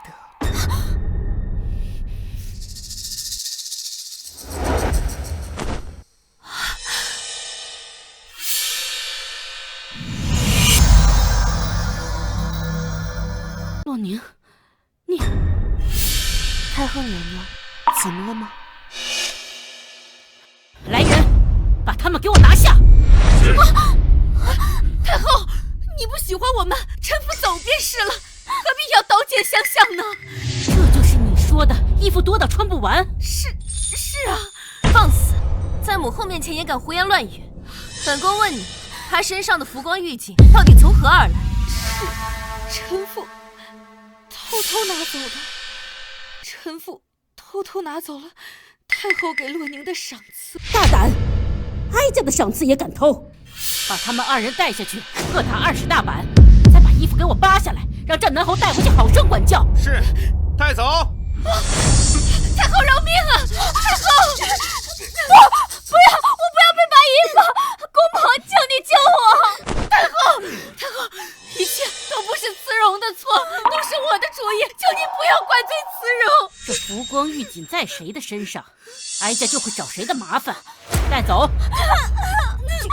洛宁，你这个卑鄙小人，一切都是你的主意，是不是？是你陷害慈容的。这可是太后啊赏赐给洛宁的浮光玉锦，娘偷偷拿出来了，明天啊给你做一身新衣服。娘，这可是御赐之物。这件事除了我和太后，没人知道。这些年你留在我身边，没个证明，委屈你了。你放心，娘一定会补偿你的啊！谢谢娘。后天你就穿着这身衣服，随我进宫去见太后。可是，娘，长公主的千秋宴说是感谢洛宁那个贱人特地举办的，你让我去，若是让太后看到我出现在那里，又穿着这身绸缎，她可怎么办呢？你放心，娘有法子让她参加不了千秋宴。你也是我生的，与她又长得有几分相似，她都能讨得太后的喜欢，你也行。只要能够讨得太后的喜欢，太后凤颜大悦，一定不会怪罪你的。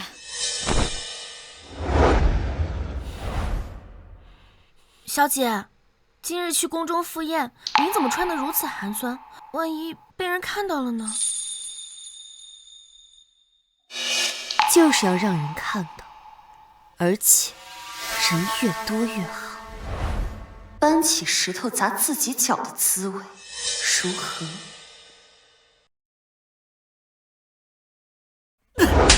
混账！本后千叮万嘱让你们不要在外人面前丢脸，你竟把脸丢到太后那里去了，是嫌本后的爵位坐得太稳了吗？对不起，姑父。侯爷，都是那洛宁存心陷害，穿得如此寒酸，跑到太后面前，才会让太后降罪于我们呀。那母亲的意思是，一切都是我的错。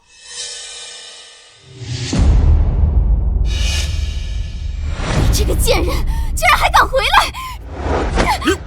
你住手！什么东西敢打本侯的女儿？侯爷，这不是阿荣的错，你错怪人了呀！吵吵闹闹的都在做什么？也不怕被外人笑话。哎呀，老夫人，你可算是回来了。这洛宁她心怀不轨，故意在太后面前下我们2个的面子，让太后降罪我们侯府呀。哦，有这事儿？阿宁，怎么回事啊？回祖母，阿宁自觉没有错。你还不认错？我本没有做错，何来认错？你还嘴硬！要不是你善妒，嫉妒我疼阿荣多过于你，你何故穿得如此寒酸，跑到太后面前，让太后降罪于我俩？侯爷，今日之事皆是因为她，如此自私恶毒、尖酸刻薄的女人，根本不配做我们镇南侯府的女儿。原来阿娘也知道你带表妹好过于我，那么阿宁便想问问，明明我才是你的亲生女儿，那阿娘为什么要偷太后赐给我的浮光玉锦给表妹呢？若非如此，今日太后又为何会降罪于镇南侯府？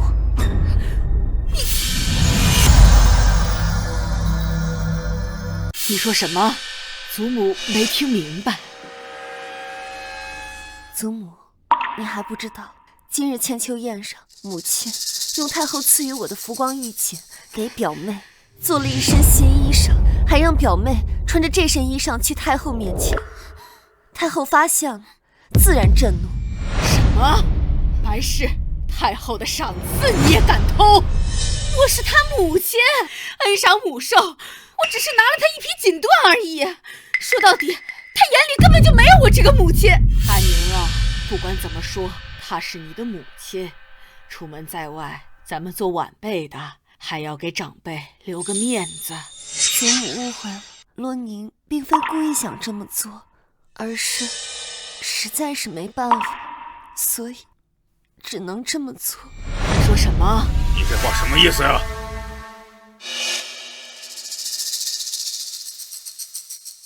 侯爷，老夫人，如今有件事，奴婢也不得不说了。秋兰，不要说。不，小姐，我要说。如今连我的话你也不听了吗？小姐，究竟怎么回事？秋兰，你说。我还是不说了吧。我命令你说。是夫人给小姐准备的衣服。我给她准备衣服怎么了呀？我给她准备了衣服，她故意穿一件最破的衣服跑到太后面前，我看呀，她就是故意的。夫人是给小姐准备了很多衣服。怎么样？她都承认了吧？我说她就是故意的。你闭嘴，让他把话说完。夫人是给小姐准备了很多衣服，可惜一件也穿不上。你胡说什么？我没有胡说，小姐平日里穿的衣裳都是用自己的钱偷偷买回来的，而夫人给准备的衣服都好好的放在箱子里面。侯爷若是不信，打开一看便知。看就看，这衣服不是好好的吗？啊，不都是新的吗？怎么就不能穿了？这么多衣服，我可没有虐待他。侯爷，你要再不管他，他可真的是无法无天了。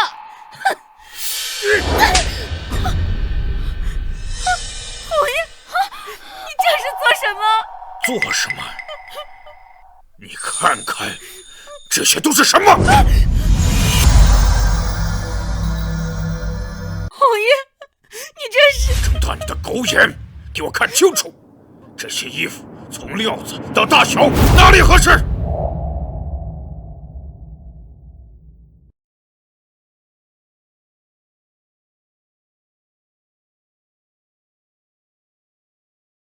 这箱子是新衣服呀，怎么这么不合身呢？回京以来，并没有人过问过我的衣裳。这些衣服看似体面，实则都是3年前做的。阿宁只是一个女儿家，总不能去乞讨吧？祖母、父亲，女儿长高了，也长大了，这些衣裳我是真的穿不了了。我还是回南方吧，这个家里无人在意我。忙这呀，忙那呀，亲生女儿回来，你都顾不上给她做一套衣服，你忙什么？是不是把侯府改净白，你就甘心了？老夫人息怒。她一个借住客居的表小姐，身上穿的绫罗绸缎还不够，还要穿着太后的赏赐，她把我们侯府置于何地，把阿宁置于何地呀？你要把我气死！娘，你别动怒，都是孩儿稚内不严，都是孩子的错。你对上不孝，对下不慈，在母亲和女儿面前，你也是一样的不周到，要你何用？既然不想做这高命夫人，大可以求一纸休书。侯爷，不要啊！姑父，你不要生气，都是我的错，你不要怪姑母。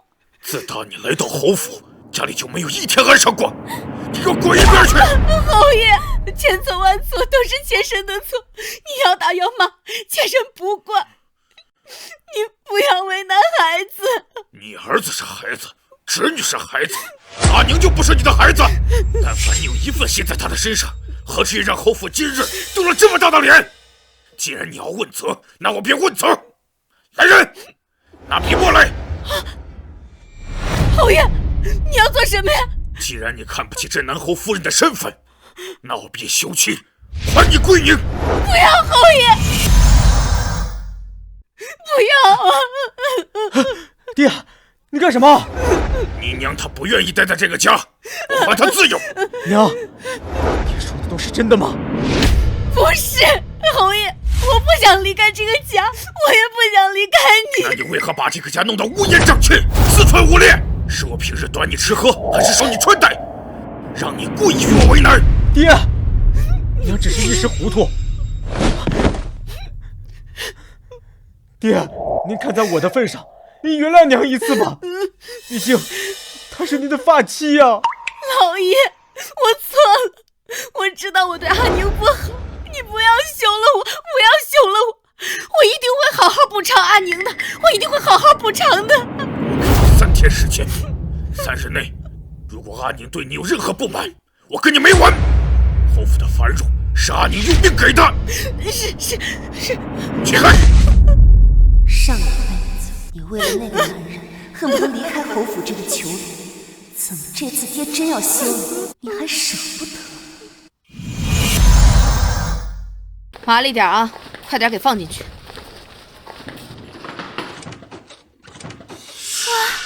小姐，这些都是上好的云锦，夫人竟然都给了你。都收起来，拿去当铺换钱。小姐，这些都是夫人送的。我当然知道是她送的，可是我要的从来就不是这些。那你要的是什么？我要的是他们滚出侯府，永远。娘，这些衣服都给他呀。做大事儿要沉得住气，这次确实是我疏忽了。娘，我感觉洛宁从南方回来以后，好像就变得有些不一样了，就跟换了一个人一样。他该不会是被鬼上身了吧？我可不信什么鬼神之说，我只相信我自己。一个女人啊，她再聪明再能干，她终究只是一个女人，都逃不过一个女人最难过的事。娘，你已经有办法了。你别忘了，她和于氏可是有婚约的，这婚约还是我给定下的。新年一过，她就要嫁出去。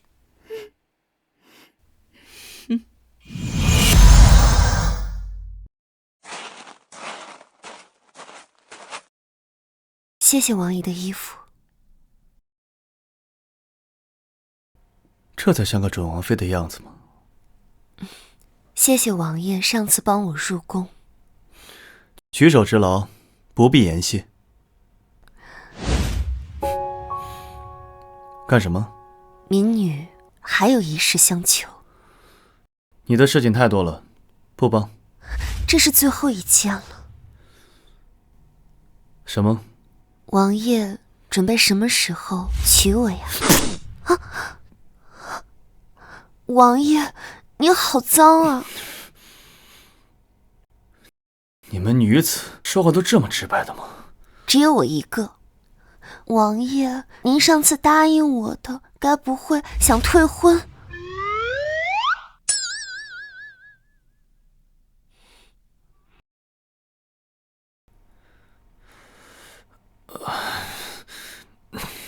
？15后礼部才开印，本王会跟皇帝说的。你先回家好好等着吧。15，那可不行。为什么？因为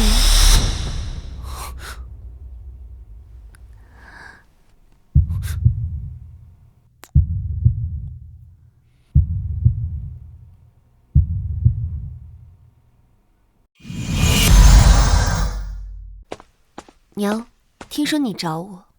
韩宁，快来见过你于伯母。见过于伯母。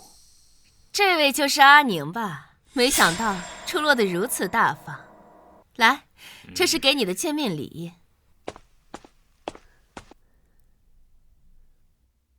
谢过于伯母。既然来了，赶紧坐吧。是。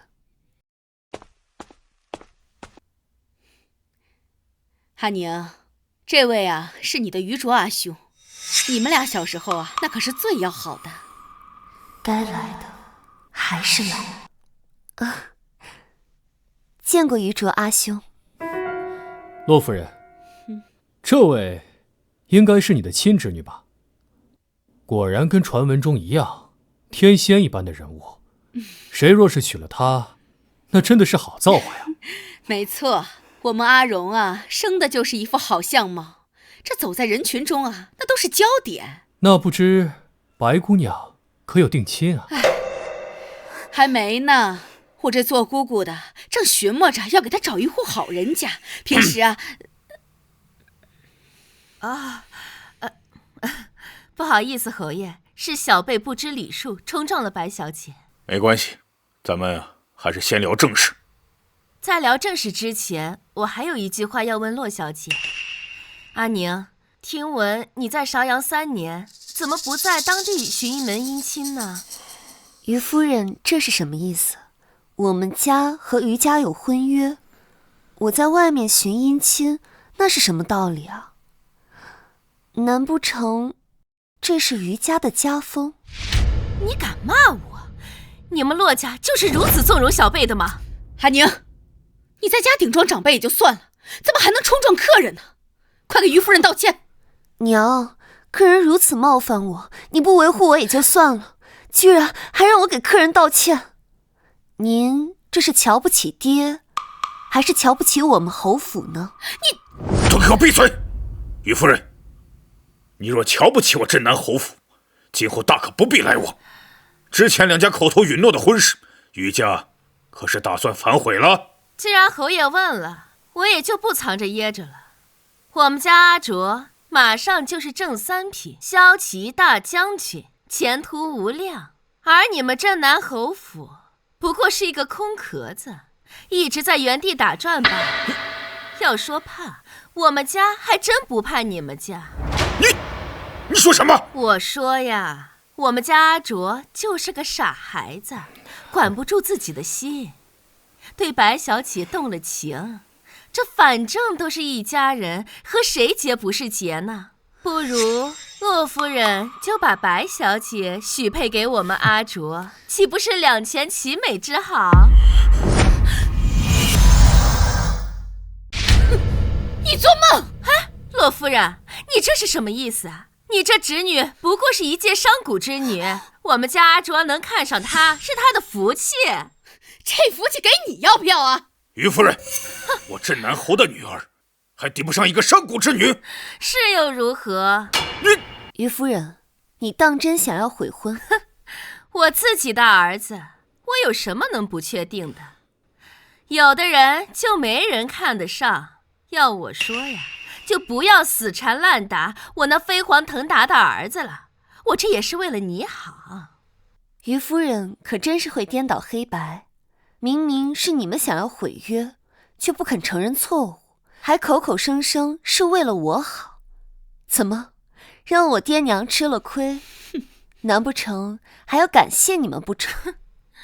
洛宁，大人说话轮不到你插嘴。娘，他们想要换婚，拿我一个前途远大的未婚夫换给你的侄女，您总是维护您的侄女，却不知道维护我，不知道的还以为表妹才是你的亲生女儿。住口！这话你也说得出口？你真敢天打雷劈呀！娘，前几日父亲叮嘱你要好好待我，你便假惺惺地送了几件衣服给我，我还以为你是真心想对我好，现在看来只是心虚罢了。娘，你若不想好好待我，大可以和爹说呀，你到底对谁好，想必明眼人都能看得出。这婚约我不要了，送给表妹便是。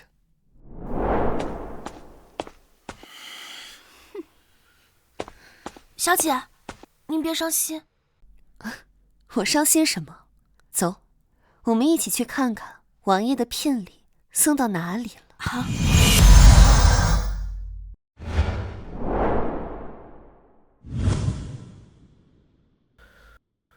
王爷说，这些都是给小姐送的见面礼，待到提亲那日，会准备更为贵重的作为聘礼。让王爷破费了，不知提亲是哪一日？王爷说等到圣旨到了，您就知道了。王爷还说，希望小姐记住自己以前的承诺。我记住了。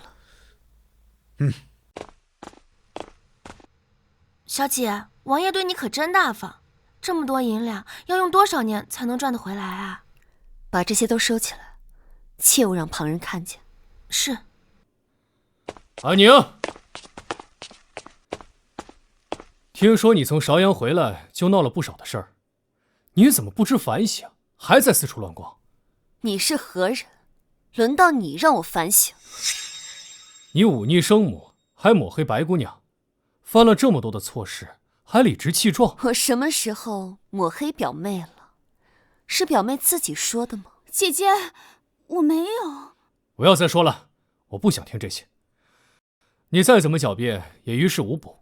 我也不是说给你听的，我是说给狗听的。方才啊，有一只狗在这里乱吠了半日，所以我就答应他几句了。若宁，你还真是没有教养，敢对骁骑将军口不择言！敢对骁骑将军口不择言！那刚才这位骁骑将军信口雌黄的时候，怎么不见大哥出来教训他呢？他说错了吗？他句句属实。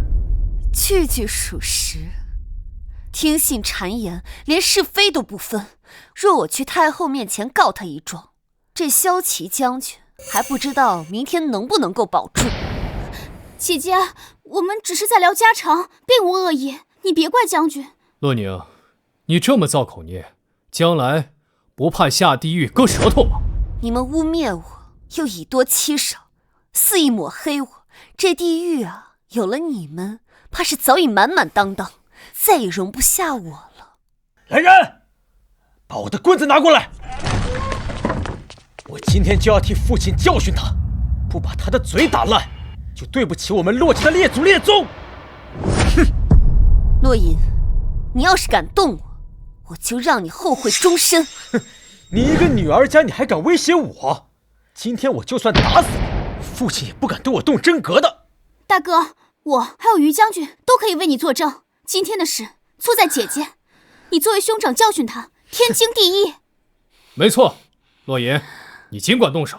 我如今官居三品，我的面子，镇南侯一定会给的。更何况，她只是一个我不要的女人而已。你不要，有的是人要，而且你还不敢要，我更看不上你。哼，你作为侯府的千金，若是被人退婚，那是何等的羞辱。这是婚书。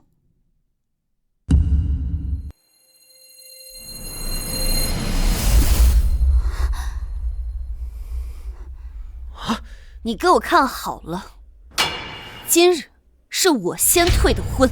还真是没人管，无法无天了你。洛隐，你敢打我试试？你没了于卓的婚约，你以为你算个什么东西？那若是太后赐婚呢？什么？你说什么？姐姐，你还真是爱幻想。我知道于卓哥哥看不上你，你很不高兴。可是你也不能拿太后当挡箭牌啊。没错，放眼整个京城，能被太后赐婚的人没有几个。你还真以为你救了太后，无法无天了你？原来哥哥还知道我救过太后啊！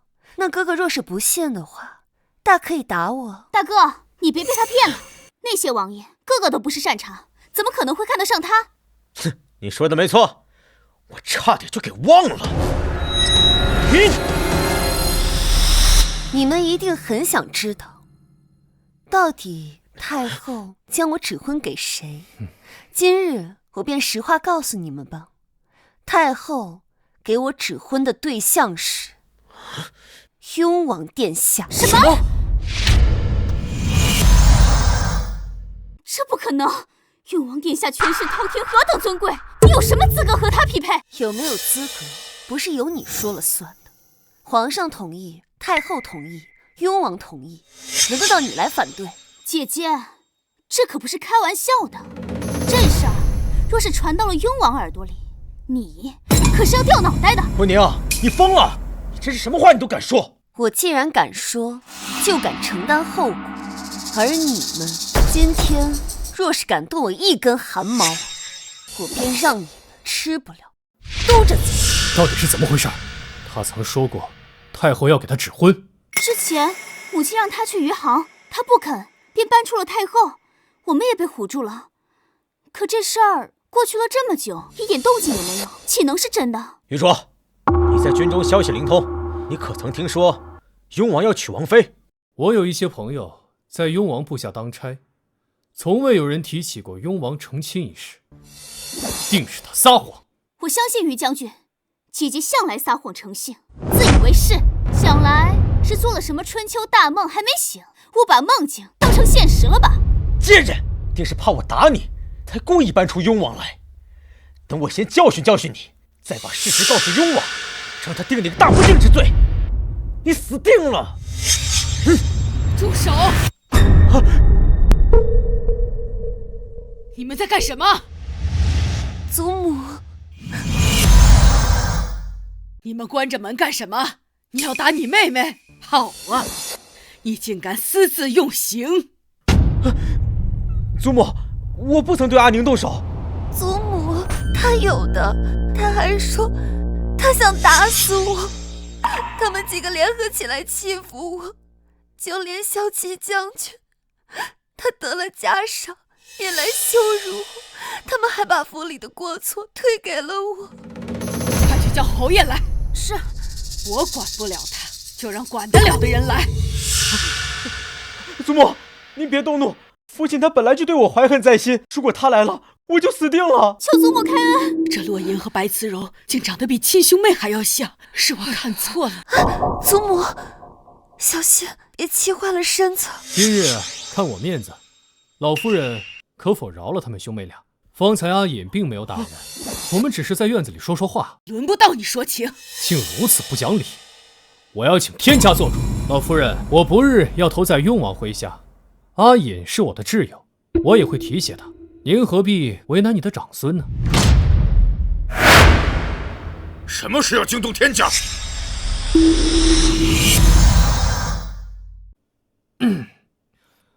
镇南侯，您的女儿好大的胆子啊！不仅目无兄长，还编造谎话，说太后会给他和雍王赐婚。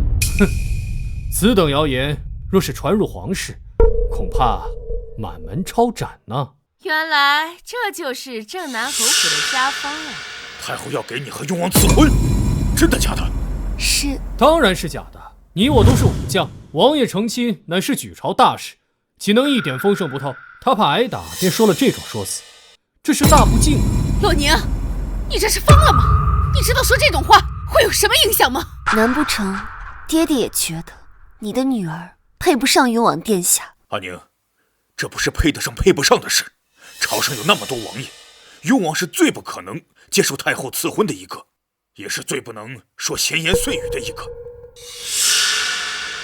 还请于将军莫要将今日之事传出去。那简单，只要你随了我儿的意，把白姑娘许配给我儿，我们就可以当作什么都没有听见。侯爷，不可呀！百世，你的亲生女儿怎么不见你如此护着？娘，这不是护着不护着，这洛宁自己闯下的弥天大祸，却让阿荣替他给担下来，没有这个道理啊！这不是阿宁的错，是洛银他作为兄长，当着客人的面把他关起来，又要打他。娘，你就别替他说话了。阿宁生性野蛮，什么话都说得出来，祸从口出，早晚会害了侯府的。娘，他们都是我的孩子，这手心手背都是肉，我这说的是公道话。蠢货，洛银是不是你儿子还不一定。老夫人，您还是让侯爷管管孩子吧，别太纵容他。一个姑娘家那么蛮横无理，将来嫁出去了，旁人是要指着洛家的脊梁骨骂的。娘，阿宁他自小生性野蛮，您不是不知道，他现在得罪了于将军，又得罪了雍王殿下，这要是闹到御前去，对我们侯府也无好处呀。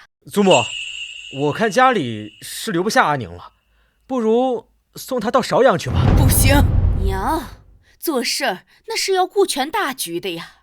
您把洛宁继续留在府里，那侯府将名声不在呀。就是，即便他对侯府有恩，也不能让他随便这样子。你们，祖母，没事了。爹爹，女儿愿意回邵阳，只是女儿想再问爹爹一遍，爹爹确定吗？这有什么不确定的呀？侯爷，你先回去，等过些时日安宁了再回来。爹爹确定吗？哪里需要那么多确定？我都说了，确定，确定。好，阿宁知道了。阿宁现在就走，不会拖累侯府和爹爹的。这扫把星终于走了，现在侯府是我的了。就你和我妹妹斗，同母异父，那也不是真的血缘。圣旨到！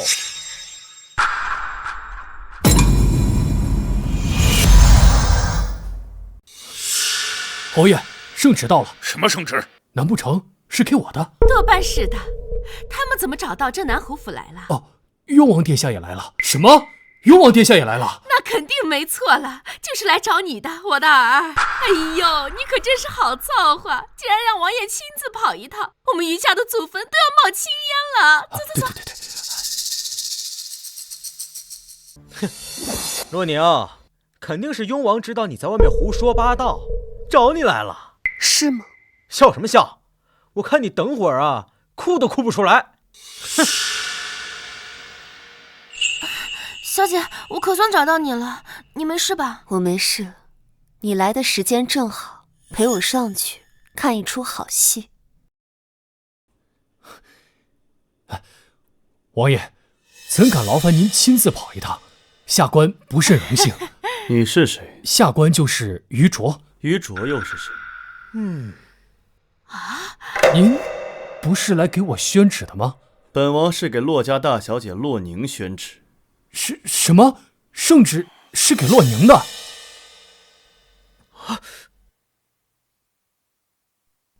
你来的可真慢。宣旨。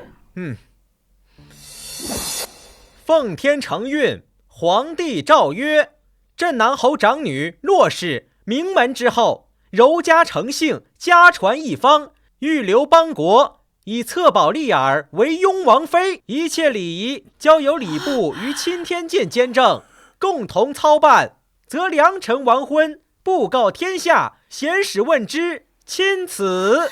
什么？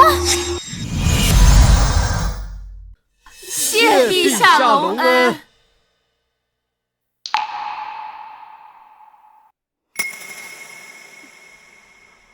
怎么会这样？难不成是我看走眼了？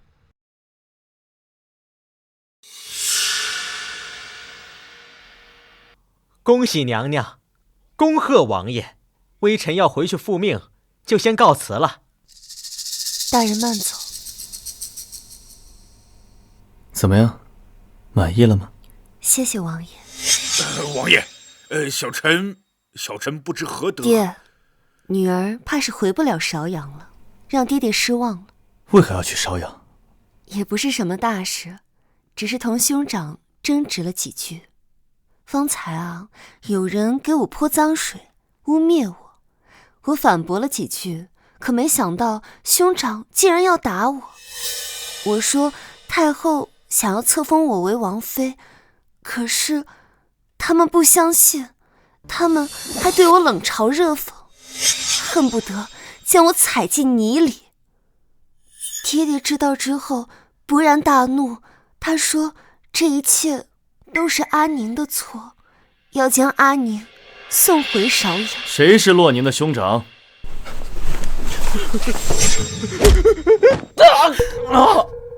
记住，你现在还有命，是因为你跟洛宁的血缘关系，否则……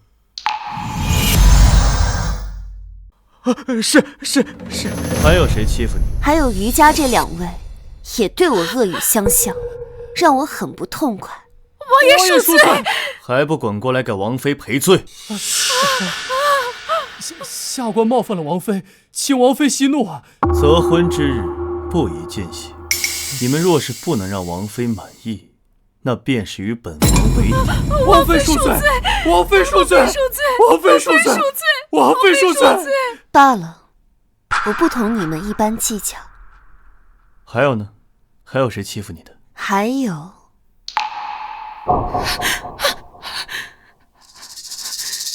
宁儿，你做了王妃，我们大家都替你高兴啊！这大喜的日子，就别搞得人心惶惶了吧。多谢王爷为我做主，不知王爷是否有空？不如坐下喝杯茶。本王还要回去给母后复命，你先把亲王妃册宝收好。若是以后还有人找麻烦，派人通知本王。是。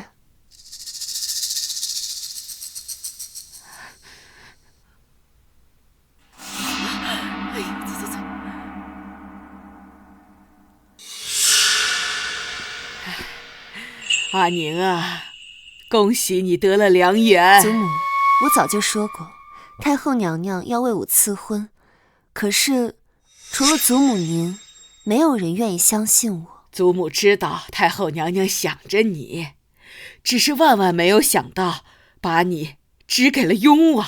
祖母啊，替你高兴。你呀，真是兴家望族之女。侯府有了你，这是咱们家的幸事啊。那是自然。如果没有我被一刀捅穿，救了太后的性命，你哪来的爵位？爹知道你不喜欢你表妹，不如这样，爹叫人把她送走。那娘亲怕是不答应吧？这事由不得她，爹说了算。你回去准备一下，明日我便派人送你回余杭。侯爷，不可以！起开！蓉儿年纪大了，也该回余杭婚配。今日与余家发生的矛盾也是由他引起，咱们不能耽搁了他。侯爷，可是我们已经说好了，今时不同往日，如今侯府的一切都得靠宁儿，你也不好好想想，得罪了亲王妃对你有什么好处？我不同意。阿宁不在身边的时候，都是阿荣陪着我，你不能过河拆桥，这是要了我的命啊！你放肆！姑父，不要打姑母，我照做。我明日就回余杭。还是蓉儿懂事，我明日就派人送你回去，这事就这么定了。蓉儿，你怎么就答应他了呢？娘，侯爷对我已经生疑，若我不从，反而显得有点刻意。我只有先答应他，才能让你还有兄长在侯府有一席之地。我的蓉儿，洛宁，都是你这个贱人，你为什么不去死？洛宁若是嫁入王府，我们的计划就彻底失败了。你还得势张狂，小人嘴脸，老子恨不得现在就杀了他！我们不能容忍，若他真的嫁进王府，过上了富贵日子，对付我们就如同碾死一只蝼蚁一般。娘，那你说，我们现在该怎么办？整个府上，老夫人最疼他。若是老夫人没了，他肯定是最着急的那一个。况且守孝期间，3年不能成婚。娘，我好像知道该怎么做了。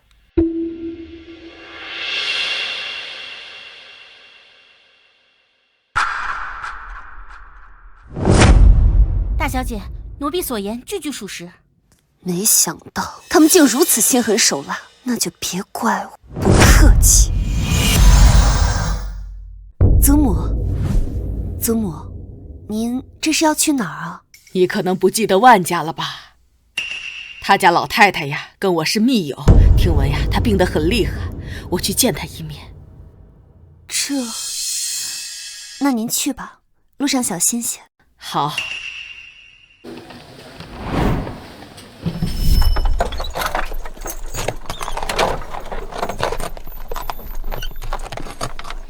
这老太婆终于出门了，天助我也！咱们快跟上去。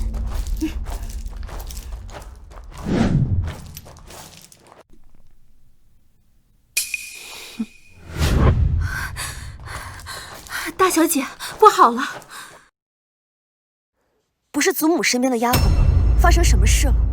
老夫人去万家探望病人，不成想大少爷登门做客，一同回来的时候，老夫人和大少爷路过表小姐的绸缎铺子，进去了好半日。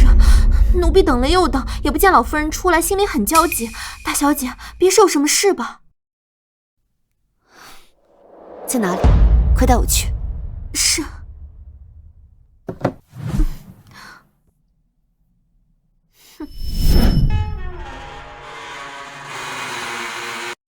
大小姐，就是这间铺子。都已经关了一半的门，今日还开业吗？方才老夫人和大少爷来了，还没有关门。只是老夫人和大少爷在铺子里，我就不给奴婢进去。贵客要买什么，明日再来吧。今日店铺歇业了。哦，看来祖母已经回去了。您是骆家的人啊？那是亲戚。这间铺子的东家还是白小姐呢。这位是骆家大小姐。老夫人就在里面，正与一位绣娘聊得开怀。大小姐，快请进。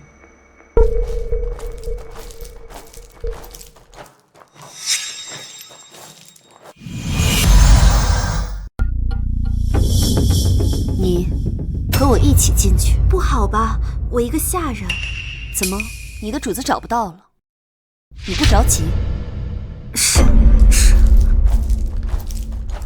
是说我的祖母在这儿吗？他人呢？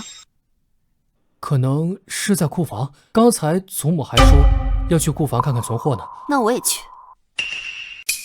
哎，您先稍等，小人替您去看看。这到底是怎么回事？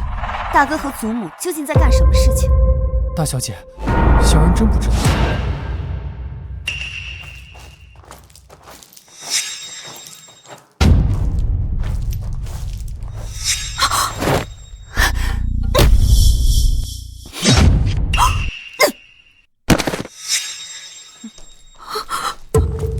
我给你2条路：一，我现在报官。不要报官，老夫人知道一定不会放过我的。我也是被逼无奈。背叛主子就不要争有苦衷了。第2条路，告诉我所有事情。告诉你，你能放了我吗？你在跟我谈条件？不是的，小姐，不，王妃，是大少爷让我这么做的，把你带过来杀了你。他会来放火，把这里烧得干干净净，毁尸灭迹。大哥，可真是心狠手辣。那既然如此，就别让面子不留情面。王妃，我可以走了吗？走？你自行了断吧。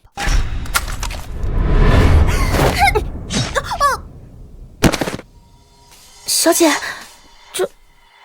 以后这种事情交给我来做就好了。不以身入局，怎么能引他们出来？我觉得洛银一定就在这附近。对了，祖母找到了吗？找到了，接下来该怎么办？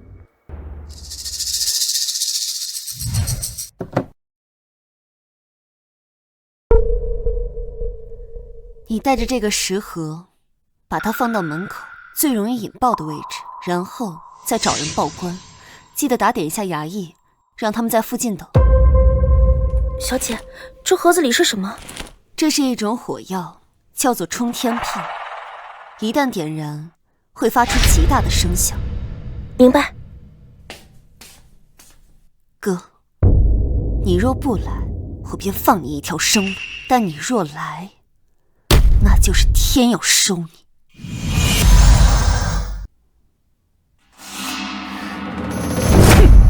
还敢来！祖母，是我。阿宁，你可算来了，我心里乱得很。祖母，您说详细些。我去万家，洛银紧随其后也来了，他一直缠着我，还要拉我去白慈荣绸缎铺去参观，我不肯，扭不过他们。然后呢？没过一会儿，白慈荣就送我回来。对了，我那个丫鬟被他们安排上了洛银的马车，至今未归。香雅回不来，因为她是洛银安排在你身边的奸细。阿宁，祖母最信任你，这怎么办呀？祖母，来。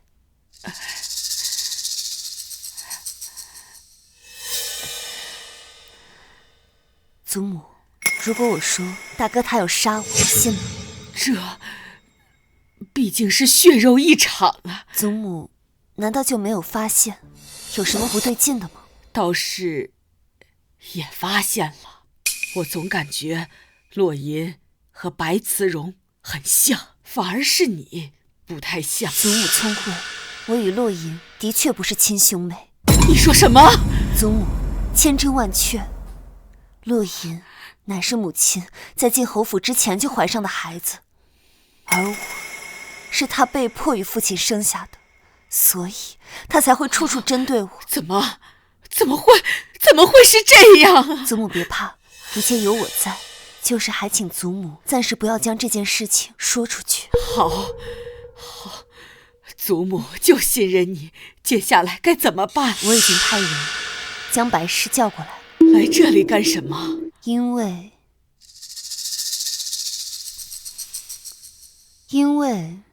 这里一会儿会有一场盛大的烟花表演。烟花表演，明白了。夫人，侯爷，老夫人邀请你们去一趟斜阳街的茶楼。茶楼？这么晚了，做什么去？难道他已经知道洛宁死了？死都死了，还这么心疼他，老不死的东西！你告诉老夫人，说我们休息了。这，既然是娘要求的，我们便一起去吧。侯爷，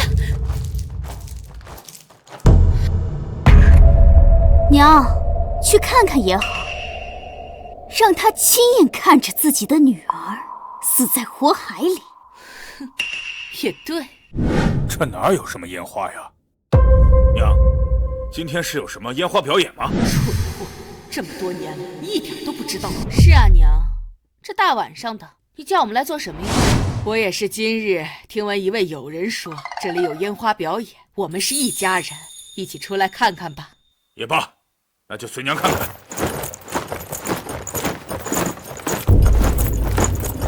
官兵怎么来了？兴许是今年的烟花空前盛况，所以派了官兵把守。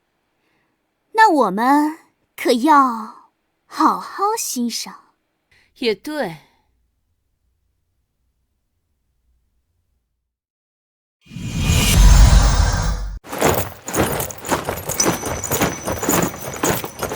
阿银随手丢下火，然后这一切就都结束了。正好烟花声音会掩盖一切。你这贱人运气倒是好，竟然会有烟花能给你掩护。哎，那不是阿银吗？快叫他上来，咱们一起看。啊，我这就去。还不快去！哎呀，侯爷，我这腿抽筋了。真是麻烦，你去。是，姑父。等等，你哥马上就放完火了。是。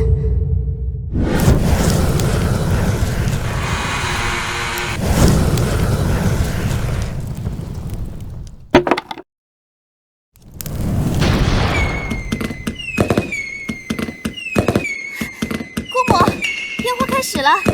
真漂亮。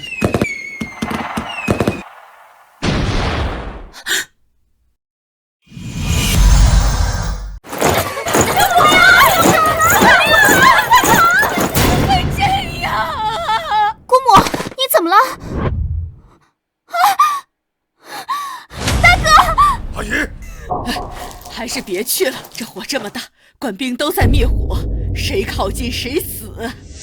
种瓜得瓜，善有善报，恶有恶报。阿宁，烟花开始了，可以出来了。你怎么会在这里？难道掌柜失手了？不可能！我确认他从里面出来，大哥不会动手烧这里的。你这个女人！一定是你害死了我的孩子！你放我儿子命来！住手！阿银已经死了，你还想掐死他吗？侯爷，你要为我做主呀！阿宁，这到底是怎么么回事啊？爹，什么怎么回事啊？是祖母叫我过来看烟花，兴许是方才声响太大，你们没听见我上楼。阿宁知错了，阿宁下次上楼前会找下人上来通报的。爹，我方才上楼的时候听说了一件事。什么事啊？刚才我听见官兵说，有人故意放火烧了铺子，点燃了铺子里的火药，引起了爆炸，他们正去捉人呢。胡说什么？仓库里怎么会有炸药？娘，你这么激动做什么呀？不知道，刚刚炸死的是你大哥。什么？是大哥？怎么会是他呀？大哥也太不小心了吧！这不会是大哥做的吧？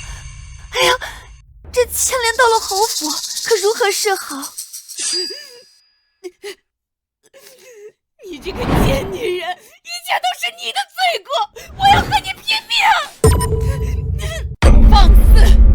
娘，我不知道你在说什么，我也是才上楼的，祖母可以为我作证。确实，阿宁也是我叫他去的。怎么？难道我也在算计你吗？阿宁，爹，该不会你也觉得是我在从中作梗吧？自然不是，只是发生了这种事，爹怕连累侯府，爹希望你能够到雍王那边走动走动啊。那是自然。哦，还是阿宁好心，快，谢谢阿宁。侯爷，你说什么？阿宁身为王妃，为侯府尽心尽力，难道不该谢吗？是，谢谢阿宁。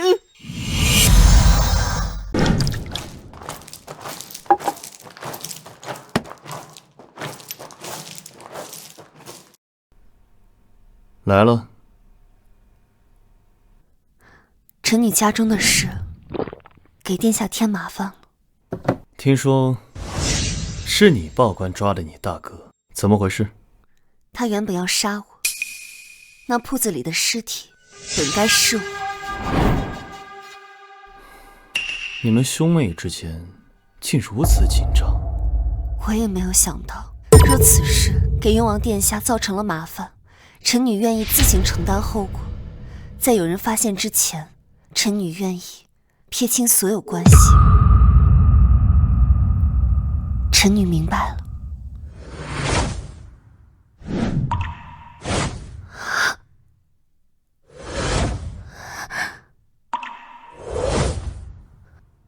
明白什么？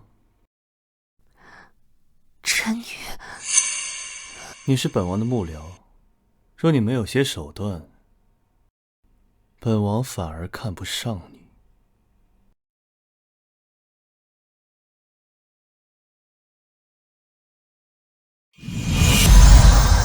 阿宁，你大哥的事怎么样了？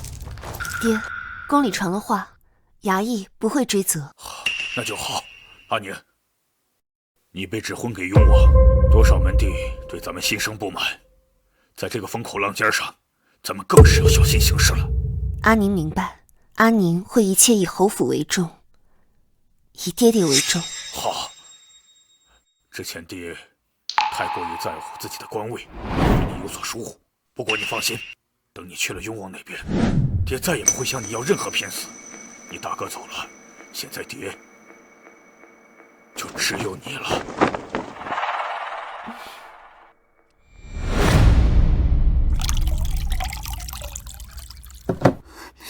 娘，你都一天没吃东西了，喝口水吧。阿柔，你大哥死了，我看过那根腿骨有折断的痕迹。前几年他摔下马，受过那样的伤，他这是遭人算计了呀！娘，我听大哥院里的小厮说，他在出事之前去过洛宁的文启院。是洛宁，是他害死了我的儿子。我的儿子，他本该是这个天下最富富有又尊贵的人，怎么可以死的？不能是手里的老鼠。娘，大哥太可怜了。洛宁竟敢弑兄，让他死！他和雍王的大婚就在下个月，如果让他当上了王妃，我们想要杀他就绝不可能了。你有什么好办法吗？如果让他在大婚之前身败名裂，成为被人糟蹋过的破鞋，那雍王就绝无可能再娶她了。可是这样，侯府也会遭殃的。娘，你不用担心，洛宁没有了，不是还有我吗？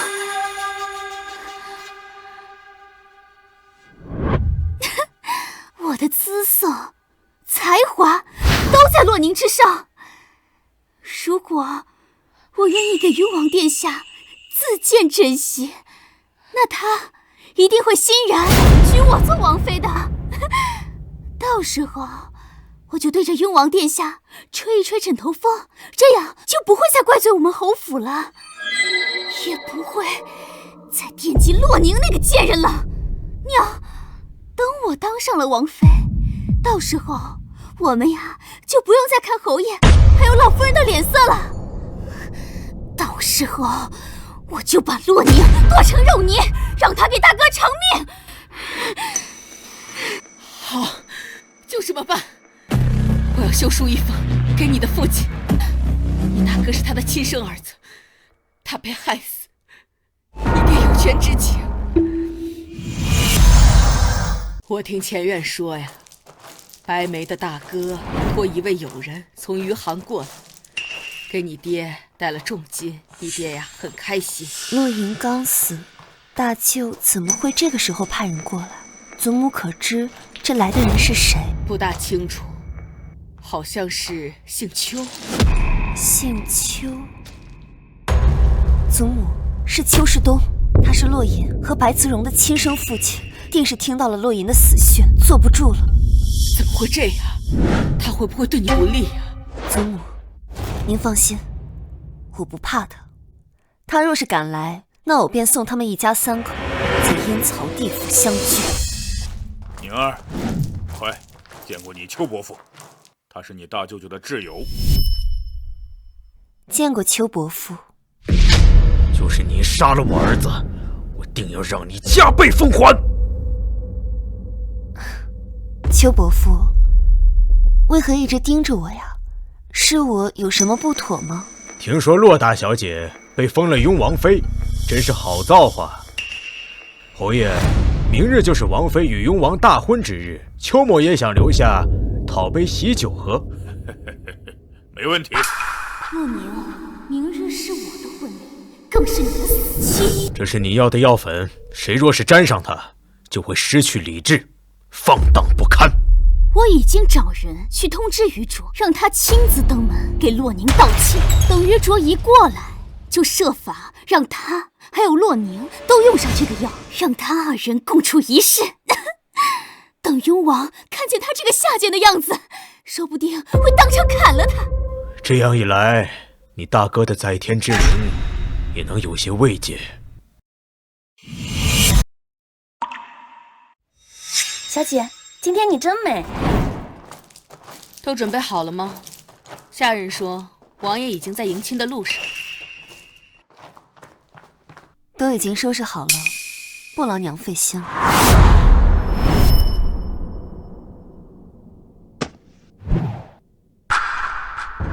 小姐，只等盖头盖上就能出门啦。啊，盖头呢？我刚刚记得明明就放在这里的呀。还愣着做什么？还不赶紧去找！娘，姐姐的口脂好像有些花了。哎呦，是呀，为娘来给你擦一擦啊。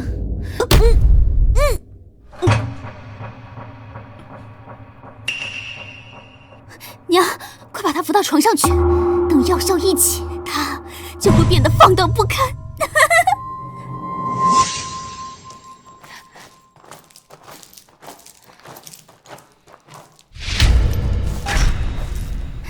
娘，你去把于卓找过来，我来扒了他的衣服，再往炉子里加一些药粉，到时候一定让他们欲罢不能。好，我这就去找。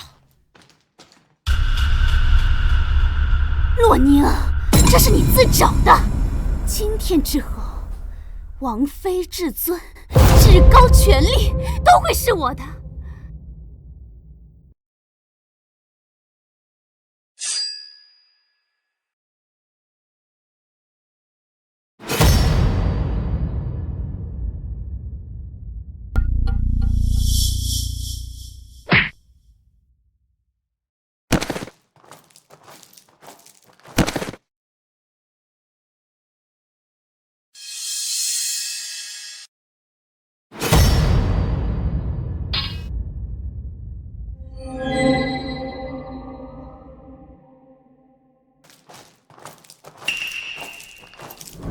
于公子，你不是一直想见洛宁吗？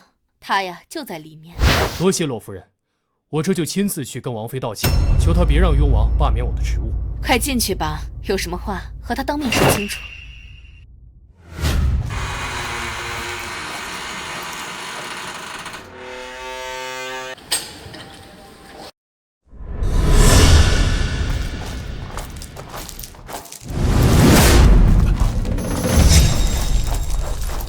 王爷，快里面请，先喝杯茶。喝茶就不必了，本王要尽快把王妃接回王府，以免耽误了吉时。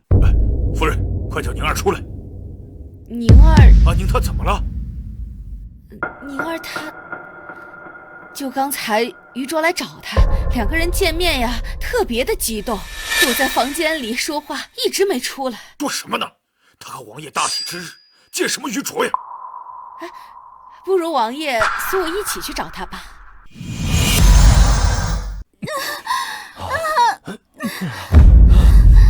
哎呦，这是什么声儿啊？怎么听着里面好像有人在行苟且之事啊？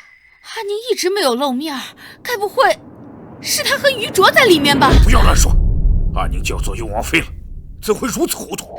老爷，他和于卓那可是青梅竹马，两个人可是从小就定下婚约的。他这些年心里啊，一直都有于卓，这会子恐怕是情不自禁了呢。这个孽障，竟做出这等不要脸之事，这把我侯府的颜面丢尽了。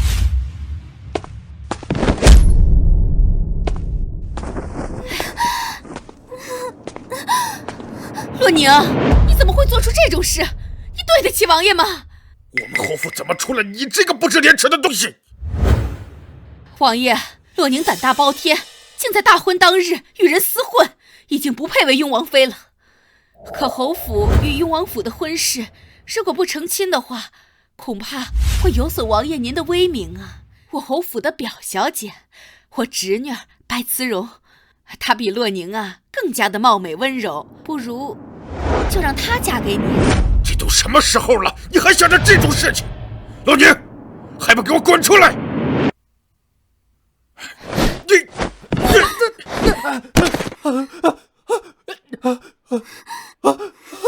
王爷饶命啊！王爷饶命啊！王爷，洛宁，你有什么要跟本王解释的吗？不知王爷想要我说什么？洛宁，你怎么会从后面出来？那这个床上的女人是谁？我也很想知道，这个不知廉耻的女人到底是谁呢？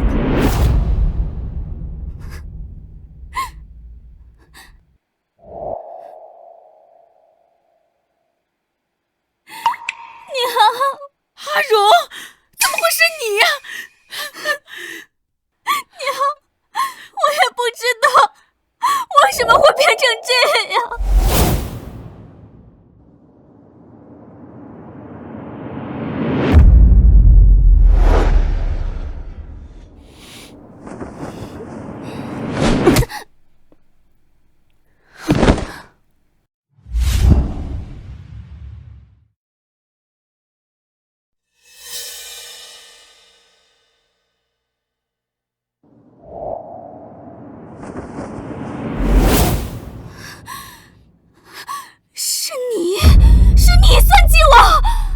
我不知道表妹在说什么，不过表妹也真是的，这光天化日之下，竟然和于将军做出这种丑事。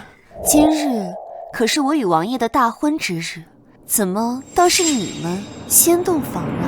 罗宁，我杀了你！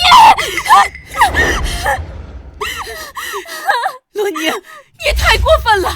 她是你的表妹，怎么能如此残忍地对她？原来娘亲也知道，这很残忍。那你们对我做出这样的事情的时候，心里可曾有一点愧疚？怎么回事？回王爷，先前他们本想用此计害我，让我身败名裂之后，好换白表妹嫁给你。本王的王妃，可不是什么阿猫阿狗能当的。王爷，一切都是他的构陷。阿宁，是不是搞错了？她是你母亲，怎么会害你去帮她呢？爹，她确实是我母亲，可她也是白慈荣的生母。白慈荣和洛银都是她在外与邱世东苟合所生。你说什么？你胡说！你这个毒妇，竟敢这么诬陷我！当年你归宁回余杭，本应该几个月就回来，可当时叛军入城，不得随意进出，你便多待了2年半。当你回来的时候，大舅家就多了一个小女孩，而白慈荣就是那个时候出生的。爹，还有洛银，是她在嫁入侯府之前，便与邱世东暗结的胎珠。哪有如何？一切都是巧合。是吗？来人，把邱世东带进来。爹，你好生瞧瞧，这邱世东与白慈荣根本就是一个模子里刻出来的。大哥也是，他们才是亲生父子。妾身，难道你真的背叛了我？不是这样的，不是老爷，不是这样的。王爷，还请借你的剑一用。来人，把本王的佩剑拿过来。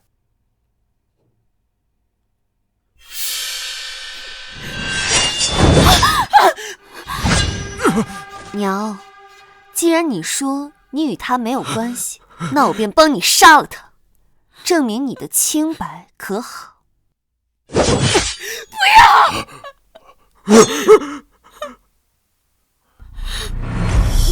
爹，您快瞧瞧，娘什么时候这么担心过您啊？你个贱人，贱人！与人私通生了2个逆子，却还想让你的私生女当王妃，你这个贱人！来啊，把这几个人给本王押下去，严刑拷问。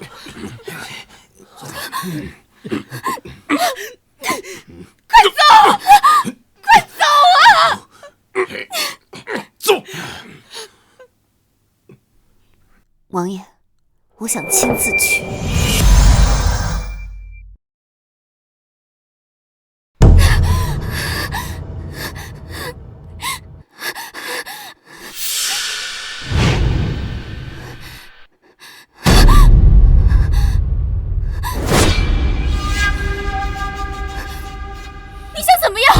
自我回来，你就处处算计我，还撺掇我娘和大哥取我性命。你觉得我会放过你吗？姐姐，你怎么能怪我呢？是娘要对付你啊！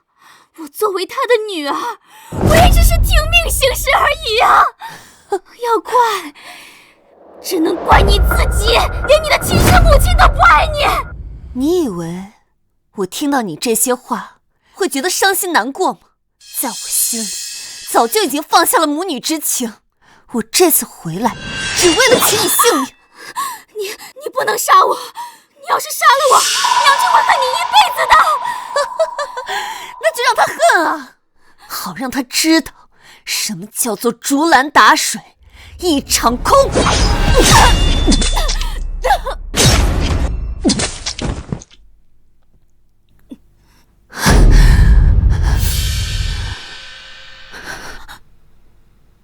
小姐，秋兰，我们报仇了，我们回去吧。